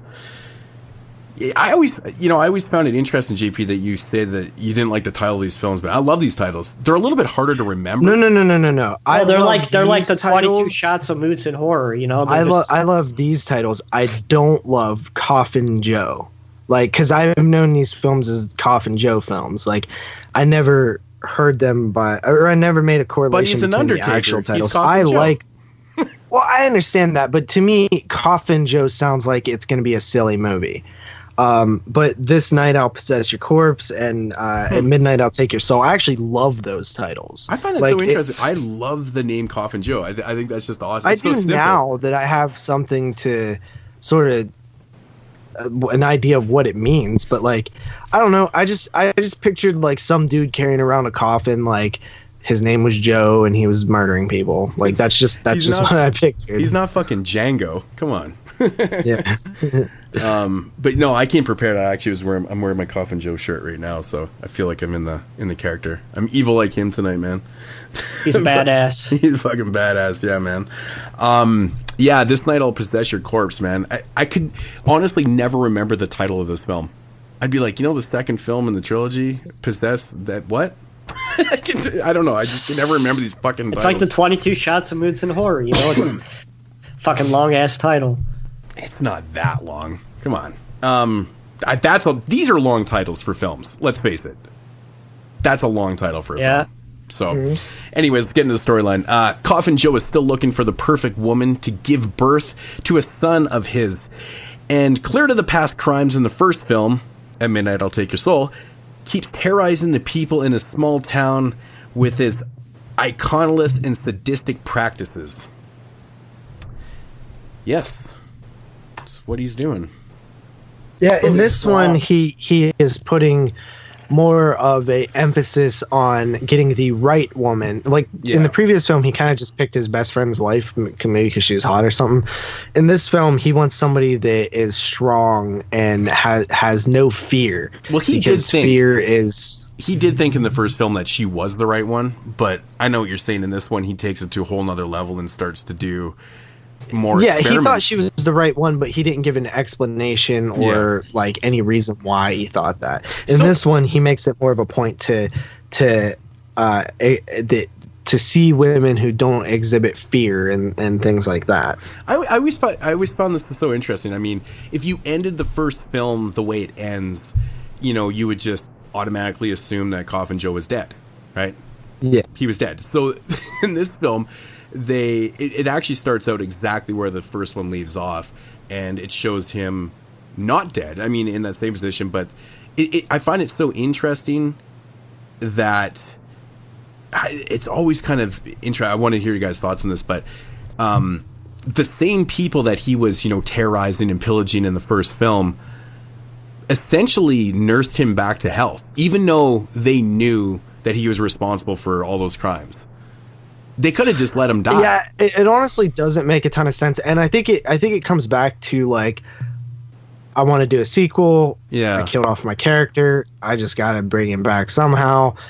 But they depict it like in such a kind of in a soft way. He looks like his fucking eyes falling out of his head. Well, it was falling out. I think that's maybe what happened. I think maybe that's why I kind of think that maybe the film did better than we thought, maybe, or something. Maybe it had some type of following, and he decided, well, I gotta make a sequel, and shit, man, my eye was hanging out of my head. What am I gonna do with this? But I think they took a very soft approach, because when they nurse them back to health, it's like it doesn't seem like there's a whole lot of bad, and like they're really trying to just nurse them up to, put them in jail kind of thing. Go back. Well, I think again that might be intentional to show like the good nature of human beings. That's how I interpret it. Highlight the despicableness of Coffin Joe. But even though, I mean, we're still humans, and we know if we know that someone's responsible for doing evil and heinous crimes, I mean, we're probably going to do everything in our power to try and put this guy behind bars or do something even more drastic, like capital punishment. I don't know, but it's interesting because, like, you know, he gets better. Well, and I mean, he gets let off on all these crimes, but like that. That's where the film kind of fails itself in the start of the film. They just kind of let him go. You know, even though they're like, they pretty much let him go in the next one. You know, well, I mean, but did they have any evidence on him? Well, that's the thing. They said all the evidence, it was all insufficient evidence. They actually even say that too. All his crimes, or he was let go due to insufficient evidence. I was like, holy shit, man, he did a lot of crimes. Like, they didn't have anything on him. It's like, holy fuck, man. So they ultimately let him go, and of course he continues on with his his pursuit of, does it like right away. Then it's like, I hope Coffin Joe doesn't go stir up trouble, and it's like away he has like 6 women. No, he saves a kid first though. That's what I was talking about. And you're like, oh, maybe Coffin Joe's not such a bad guy, and he changed it after all. Everybody's thinking. Fucks up the dad. But he literally says this though. He's like, children are the only innocent people. So of course when that kid crashes, he kind of nurses him back. But I just love it. I actually want to get your guys' opinions on this. When Coffin Joe first gets released from the I guess now jail or whatever, or court or whatever he was in, you get introduced to Bruno the Hunchback. Fuck me, man. Yeah. The first time I watched this film, I literally burst out laughing at the Hunchback look. Like, that dude looks creepy as shit. I don't know It reminds me of Boris Karloff's character in An Old Dark House. Like, he looks just like that. He does. He probably based it off that, to be honest, right? You know, it's very similar. But man, isn't his face like just so fucking creepy and shit? It's like, it's not a fucking fill-in film without a hunchback assistant. Well, that's what I'm totally saying. Universal. I feel like this dude was 100% inspired by Universal horror films. Big time. Like, there's so much like tonal. Like, it feels like a Universal film at times. Mm-hmm. Without the raping and the obviously murdering and nudity. A lot of nudity in this one. There's a lot of titties in this one. Well, a little bit. I mean, I guess it's kind of seen through it's for still, but you know. So my question is, would you guys consider? Because I don't know how far back this kind of subgenre would go, but you know, in his pursuit of finding the perfect woman to bear his child, he has basically kind of turned the narrative into like almost like a torture film. It's like torture porn. Would you consider this to be like a very early version of it? Because I mean, essentially, that's what he's doing. He's running these women through tests. I mean, honestly, I would kind of even argue that the first one has a lot of that. I mean, it does. I think it's maybe not to this extent, but like, I mean, he's in a lab, dude. He's like in a laboratory with an assistant, and he's like torturing. It's like very torturous, man. It's crazy. But I kind of laughed out loud at this, and I was like, I wonder if this is considered to be like the first like real torture porn type film.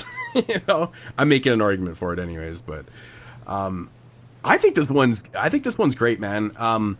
You know, it's more of the same, but I do like the general idea of him getting very, very mad scientist-y in this one. I think it's kind of interesting that you took this angle with it. I do like that. I think this movie is definitely too long, though.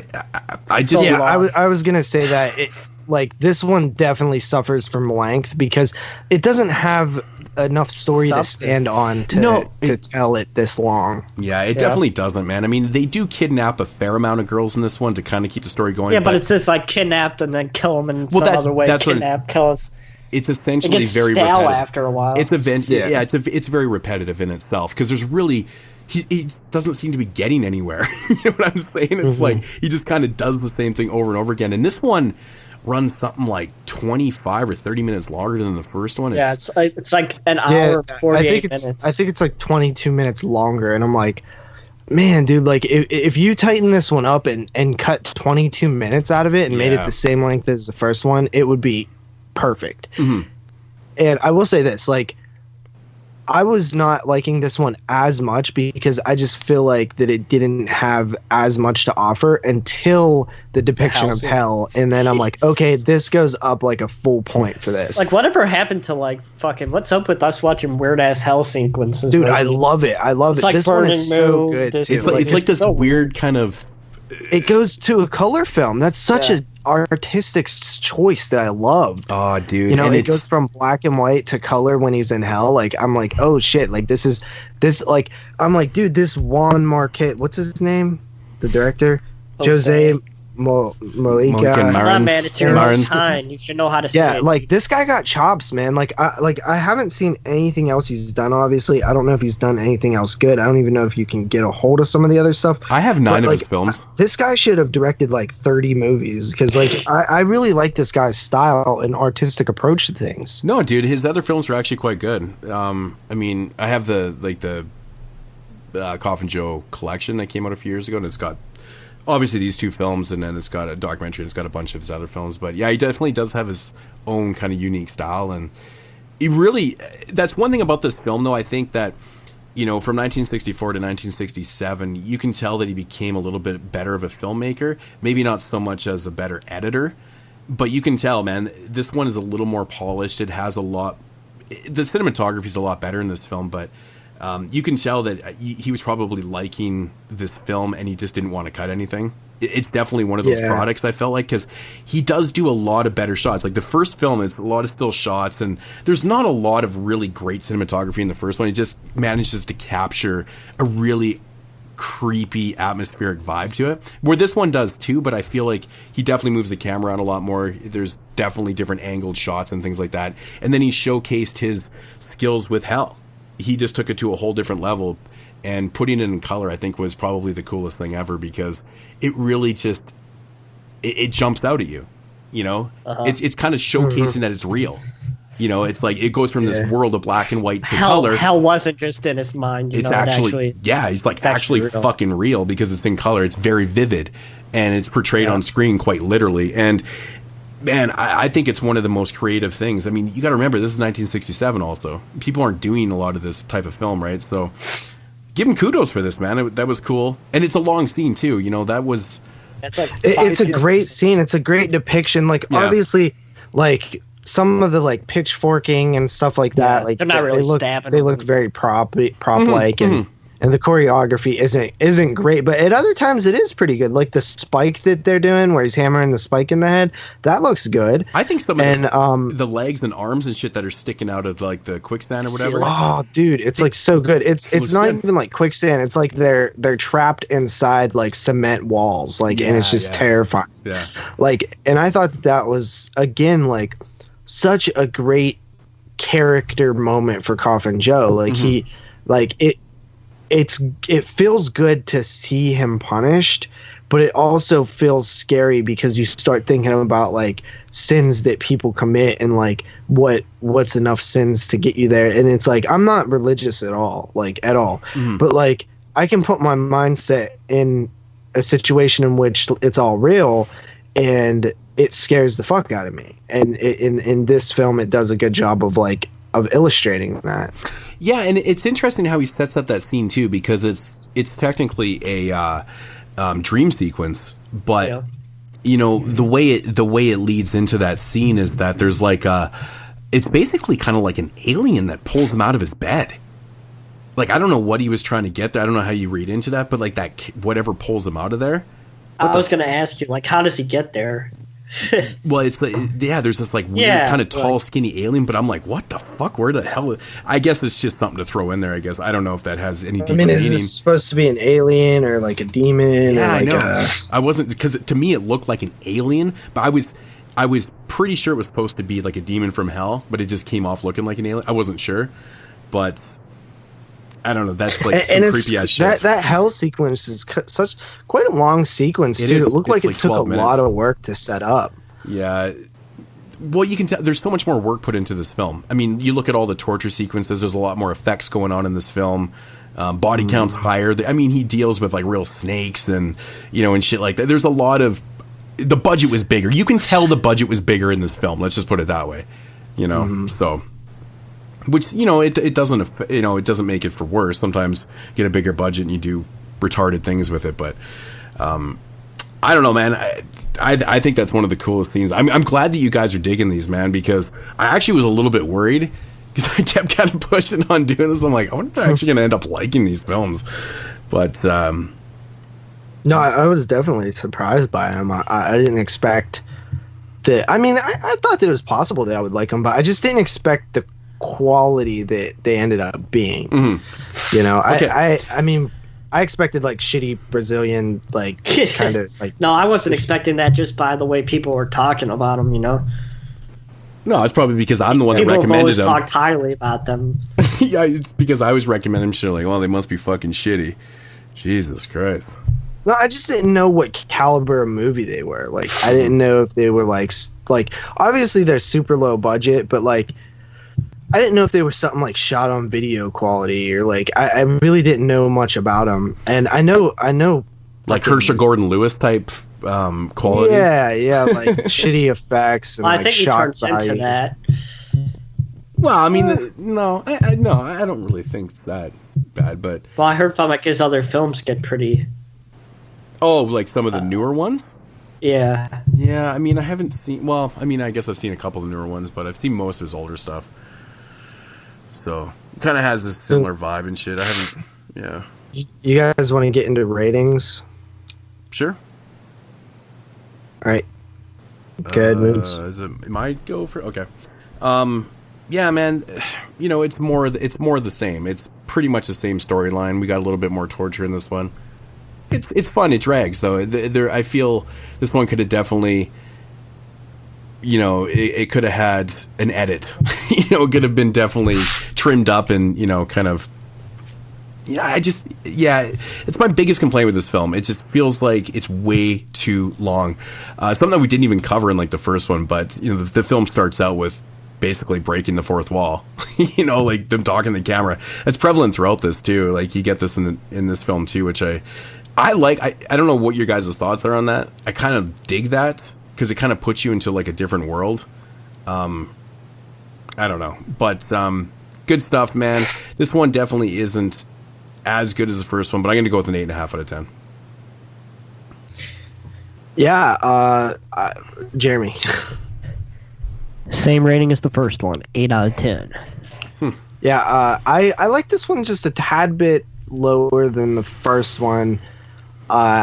I think that we expressed that it's a little bit too long, but man, that hell scene really honestly gave me enough out of it to like bump it up by an entire point. Like that was so fascinating to me. So I'm coming in at an 8 out of 10 on this one. I just feel like, you know, how, I don't know what you want to call them, like the mob. I guess the whole mob angle that's coming after and stuff. I feel like some of those scenes drag. I think that's kind of what my main beefs are with the film is when they start going into that bullshit. I don't know. I just don't find those scenes that great. Pretty much any scene that Coffin Joe's not in, it seems like it's kind of drags a little bit, to be honest. But I don't know. But yeah, no, it's definitely good. All right, so that is going to do it for that flick right there. This night I'll possess your corpse. Fuck, I almost forgot the title again, man, of course. O cara tava em cana, pena máxima. Só na cadeia matou quase 30. Quero ajudá-lo a capturar e matar o assassino de meu pai. Isso é coisa de homem só? Se é que se pode chamar aquilo de homem.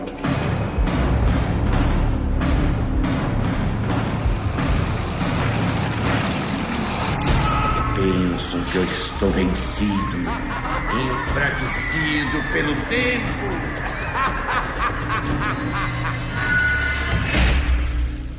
Serei sua. Faz seu filho em mim. Por você e por um filho seu, eu comeria da minha própria carne.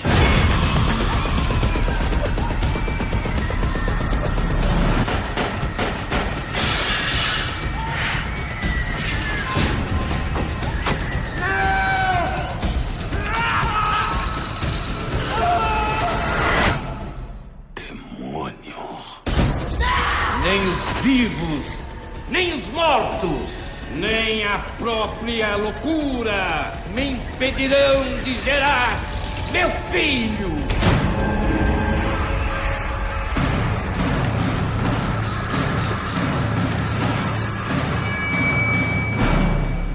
Yeah, man, that was done in 1967. And then we jump like 40 years into the future here, man. Like 2008, he decides. Who would have thought? Yeah, he decides he's going to round out this trilogy. 40 years later, it's insane, with Embodiment of Evil.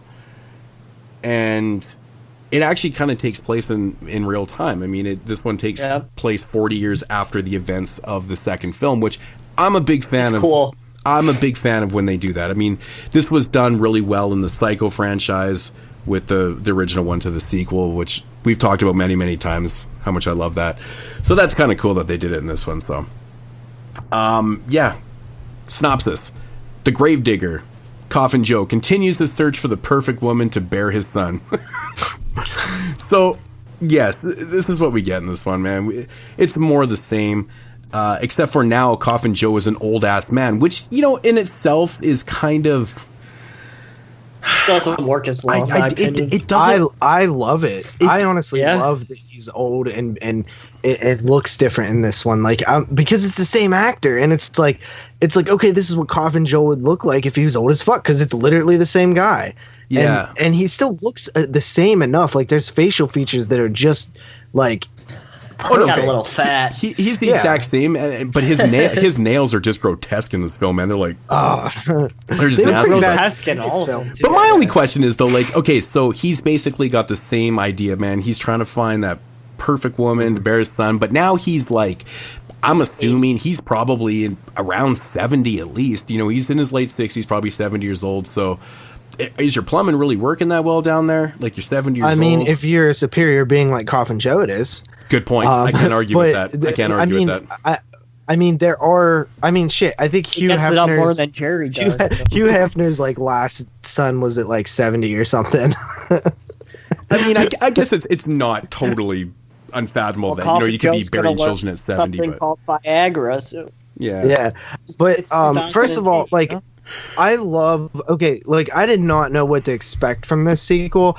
I actually thought, like, when I originally got this set that I bought on the Target sale, I assumed that all three of these films came out in the 60s. I had no idea until we were about to do the show that the third one was in 2008, and I was like, what? And I figured it. I honestly, like, before I even watched it, before I knew anything about it, I figured it was like somebody had gotten the rights, like Synapse, and it was like an in-house production. They just wanted to do a third Coffin Joe film, different actor, different director, like all that stuff. But I was so surprised to see not only was it the same director continuing his franchise, but he acted in it, had similar plot elements, continuity, and it even tied in perfectly with the other two films. Yeah. I was so happy about that. Yeah, man. I mean, exactly. I mean, this one, well, I guess doesn't necessarily take place right after the first one, but it ties it in with like clips. I mean, they have get a younger actor. And not only does it tie in with clips, but it's literally the people from the original film haunting him. The original film's haunting him. Yeah. Years later, and it's like all the people that he had done wrong to, like, again, like Christmas Carol style, coming back or something like that. And it's I think that, like, artistically it was an amazing approach to make them black and white. Like, that was so incredible to me. I was like, this is awesome. And for the most part, it's practical, where they literally have like a white paint on people that make them look black and white. Yeah. Like even the knife and the chains and different things that were on the people at the time, like they painted them and stuff. And to me, when you're talking low budget films, because this is definitely a lower budget film, like you get that vibe, you can tell. And to do it in modern time, and still to have like these like level of like detail and like this like creative output when you're, held back by money, like, to me, I thought that was really cool. Like, and it made this film like much more enjoyable when I ever thought it would be. When I first watched this film years ago when it came out, I had to rewind the part where they show how Coffin Joe doesn't die at the end of the second one, right? Because now it's new footage with a young version of Coffin Joe, which is obviously played by a different actor. But I'll never forget this, man. I was watching, I went, "What the fuck? That's so smart. He filmed that shit." And then I realized, I'm like, no, it's in fucking wise. No, it totally was like different quality. But the actor that would have they been genius, though. Oh, totally. But the actor that they got to play the young Coffin Joe looked identical to him. Like, that was some good casting, job. Man. Really damn good casting. It got me.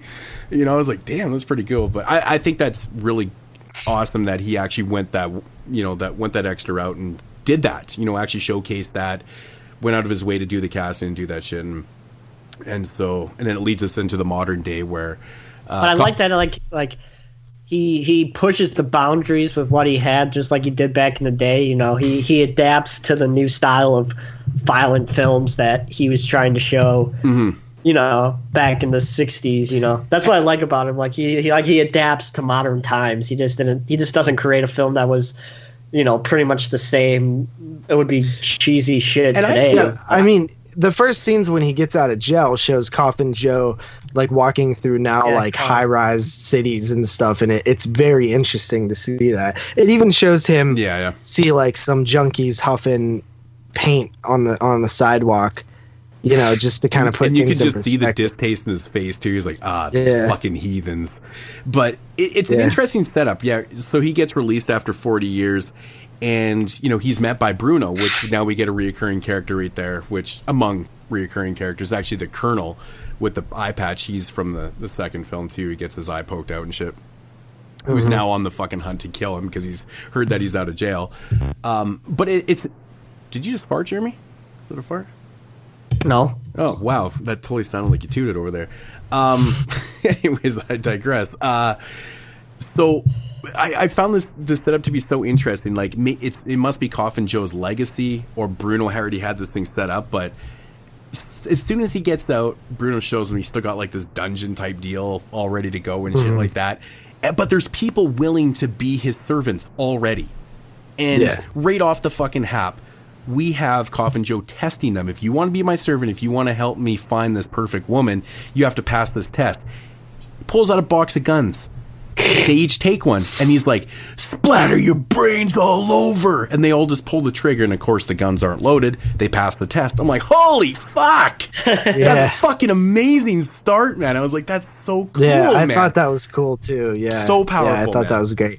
Yeah. And then you have that scene where they give that chick the hallucinogenic drug, and he cuts off her butt cheek, and she like eats it for him, and I'm like, yo, this is fucked up, man. It's like a new meaning of eating ass, man. Yeah. Oh yeah, for sure. And then like there's a scene, I forget what happens or why it happens, but where they like peel somebody's head off, and I was like, ooh, like there's some good gore up in this bitch. That's what I said, that he like adapts to the times of what audiences want. I thought that scalping was brutal, man. It looked so good. It does. Like it really did look so good, man. Oh man, dude, like there's a bunch of moments. I think one of the most powerful moments in the film here is when he's fucking that one chick or whatever, and he had just killed her aunts, right? And they're fucking hanging above where they're making the blood starts dripping, and it starts dripping, but then it starts like pouring blood rain and shit. It's just like it's an awesome scene, man. It's a really awesome scene. It got me thinking. I was like, Now, did the director of fucking Evil Dead remake happen to see this movie? I don't know. But it's raining blood, man. I just love that scene because she's like, you killed my aunts? Okay, well, let's do this. It's like, what the fuck? It's just, his character's so powerful in this film. It's crazy, man, how he just gets them to do this shit, man. It's pretty awesome stuff. But I feel like he didn't try to overdo it and glorify the violence. I mean, this is more or less very in the vein of the second film. He's kind of torturing and killing. He's trying to find the right woman and stuff. But there's one scene in this film where I've never seen it before. This is the only film I've ever seen it in, but it's involving a rat and a vagina. Oh yeah, that was fucked up, dude. You know what? I get a vibe. I get fucked up, man. I get a vibe of like this is like he reminds me of like a Henenlotter. Yeah, this director, he really does. It's interesting. But yeah, I feel like that was just wow. That was hardcore, man. That was fucking hardcore. Yeah. Rated NC-17, right? Yeah, yeah. There's and I was very, very happy, when I first saw the film that it wasn't like low budget CG. I think that would have just completely destroyed this film. I know, man. I know. Like I was like watching this movie, I was proud. Mm-hmm. I was like, this homie went and 40 years later is like, I'm gonna dust off the old top hat and I'm gonna make a new Coffin Joe film. Mm-hmm. And then he completely made a Coffin Joe film. Oh, like 100%. Yeah, it's modern. Yeah, it's a little bit different. But it feels like a Coffin Joe film to an extent. Like he doesn't betray what he did before. It's not covered in CGI and bullshit. Like it's like, oh wow, like he put effort in and made another Coffin Joe film 40 fucking years later. Bravo, dude. Mm-hmm. But he adapts to the times. That's what I love about him. I really love that too, man. There's a great scene in this film where he's walking through the graveyard and he has the vision of oh shit, what's her name? Is it Laura? Or what's the character's name that hung herself? But anyways, he sees her in the graveyard, and the way it looks, man. Oh, dude, it's fucking creepy as shit. Like the way he reacts to it too. He actually looked terrified in the film too. He's like, shit, that's a real flashback from like 40 years ago, kind of thing. But I just love that scene. I thought it looked fantastic, man. But I'm just glad, that this film didn't dumb itself down. That you didn't take the easy approach, and they actually kept with the practical effects and shit, man. It's awesome, man. But again, this one still has all those themes, man. It has themes of the religious factor and stuff. I mean, there's one character in this film, the dude that has atheist like literally tattooed on him and shit like that, right? So he's still spewing out that whole shit to the fullest, really. I mean, Christ, dude. I mean, there's a lot of hypocrisy in this film too, though. I mean, when it really comes down to it, I mean, see, I've always had problems with this when you have religious figures in films and they're willing to do things that you just would not do in real life. Even though Coffin Joe is an absolute bastard, evil being, you're not going to have a fucking priest or a father go out of his way and try to set up a killing, or even do the killing himself. There's so much hypocrisy in that. I mean, this religious figure is, when you're part of religion, you're supposed to be not committing sins, right? So I've always had a little bit of problem with that because they depict that character in this film and they show him wanting blood. And I'm like, dude, like, you're a fucking father, dude. Like, you're a priest. Like, you should not be even considering this, And I've always had a little bit of problem with that. I mean, you got to admit that's hypocrisy at its fullest right there. So, I don't know. That's really kind of the only time. I just wish they didn't have that character in the film at all. I mean, because you already have the element of the colonel who wants blood because he fucking bludgeons out his eye, made him blind, all these years later and shit. You already have that type of that battle right there. That's going to happen. You don't need this priest and shit. It kind of annoys me, even though the priest was connected to a family member that had been killed before and stuff. But I still feel like even showing that is just, maybe he's showing how corrupt it is there. I don't know what he's trying to do with that, but it's just the way I see it anyways. What are you guys' thoughts? No, I agree. I think that one of the things with the Coffin Joe films, like kind of a plot hole, is that he's always shown that hell exists or the religious tones are real. Mm-hmm. And the character clearly fears them once he finds that out. Yet each sequel, it's like he did, like it never happened. You know what I mean? Like he doesn't fear them anymore, and then he re-fears them again. Like it's kind of problematic, but I guess, like, I don't know, like that's probably one of the things. Oh, I read online that while we were talking here, that Jose actually, well, I mean, it's weird because in Portuguese sometimes No. This is not Mexican though. This is Portuguese, not Spanish. They're Brazilian. Sometimes the J's are actually pronounced J, like Jose Aldo. That's right. Like he's a Brazilian. You know what I mean? So it Spanish and Portuguese are a little different. Mm-hmm. Just like the R's are pronounced H's, like Henner, which is Renner, if it's at the beginning of the sentence. Anyway, I believe some of those nails are actually real. Like he doesn't clip it. He finally clipped his nails and like. So he actually is Coffin Joe. Holy fuck! I guess so. Like he finally damn. I don't know about in this one, but it says that he grew his initially he wore long artificial nails, but over 30 years he grew his own nails to grotesque lengths. Wow. That's fucking crazy, man. It's nasty. You guys want to get into ratings on this third and final Coffin Joe film? Yeah, why not? Jeremy, go. Same rating across the board, 8 out of 10. Nice. All right. I was super impressed with this one, honestly. Like, I mean, I love Coffin Joe. Turns out, like all three of them. Like this one was the gore really made this one worthwhile. Like there was some nasty stuff going on in this film, and this is the type of movie that would have been perfect for my Halloween marathon that I'm doing this Halloween. Basically, a couple of us are getting together. We're each picking a film that none of us have seen, but is known for being really good. This one would have been perfect. Any of these three.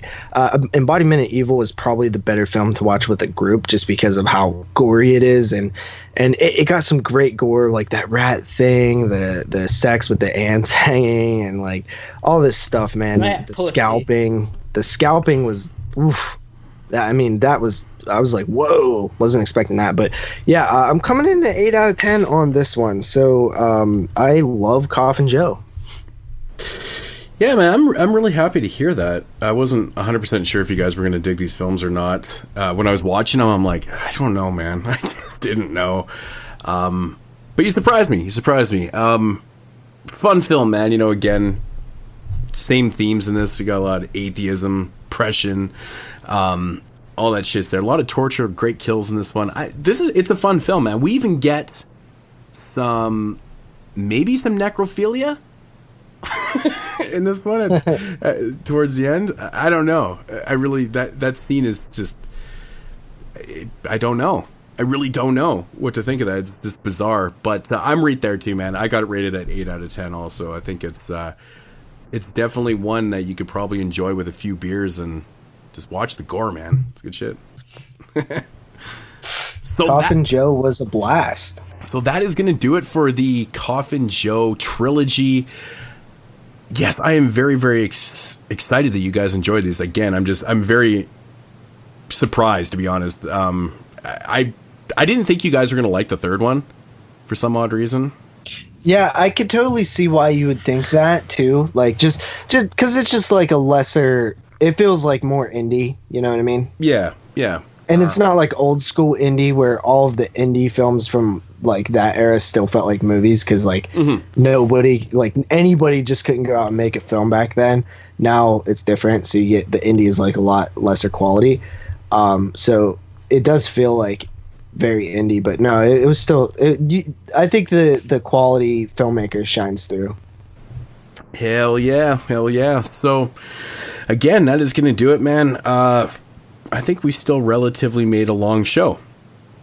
Yeah, it's like 3.5 hours. Even though we cut out like half the show. I don't know how we managed to do that. That's impressive. But hope you guys enjoyed the show. We'll be back next week with another banger, another franchise that we are knocking off the list of franchises to knock off the list. And that is Child's Play. I'm very, very excited to get that done. Yeah, man. I don't know about you guys, but I'm sure Jeremy is his favorite film. So, yeah. Child's Play, man. Fuck the Chuck. Anyways, we got to get the fuck out of here. Jeremy takes it out. All right. Thank you, everybody, for listening to episode 115 of the 22 Shots of Moods and Horror podcast. As always, if you want to follow the man Moods himself, you could do so at youtube.com/moods616. If you want to follow JP, aka the man who should not get the Puppet Master box set, you can follow him at youtube.com/doubleshotj. And as always, you can follow me on my channel at youtube.com/nesruler22. And as always, if you have any questions, you can leave us an email at the 22 Shots of Moods and Horror at gmail.com. That's 22 Shots of Moods and Horror at gmail.com. Please support the Patreon to get the sand sucked out of my vagina. Patreon.com/22 Shots podcast. And as always, if you have any questions, you can leave us a voicemail, but we still won't answer you at 724-426-6665. And as always, join the Facebook page, facebook.com, search bar 22 Shots of Moods and Horror. Join the community and tell Jerry how big of a fucking asshole he really is. And as always, follow us on Twitter, twitter.com/22 Shots podcast. So that should be it, everybody, for episode 115 of the 22 Shots of Moods and Horror podcast. As Mood says, we'll be back next week with episode 116, where we'll be dissecting the Child's Play franchise. So that should do it. Hope everybody is doing well and have a good week, and we'll talk to you soon. Yeah.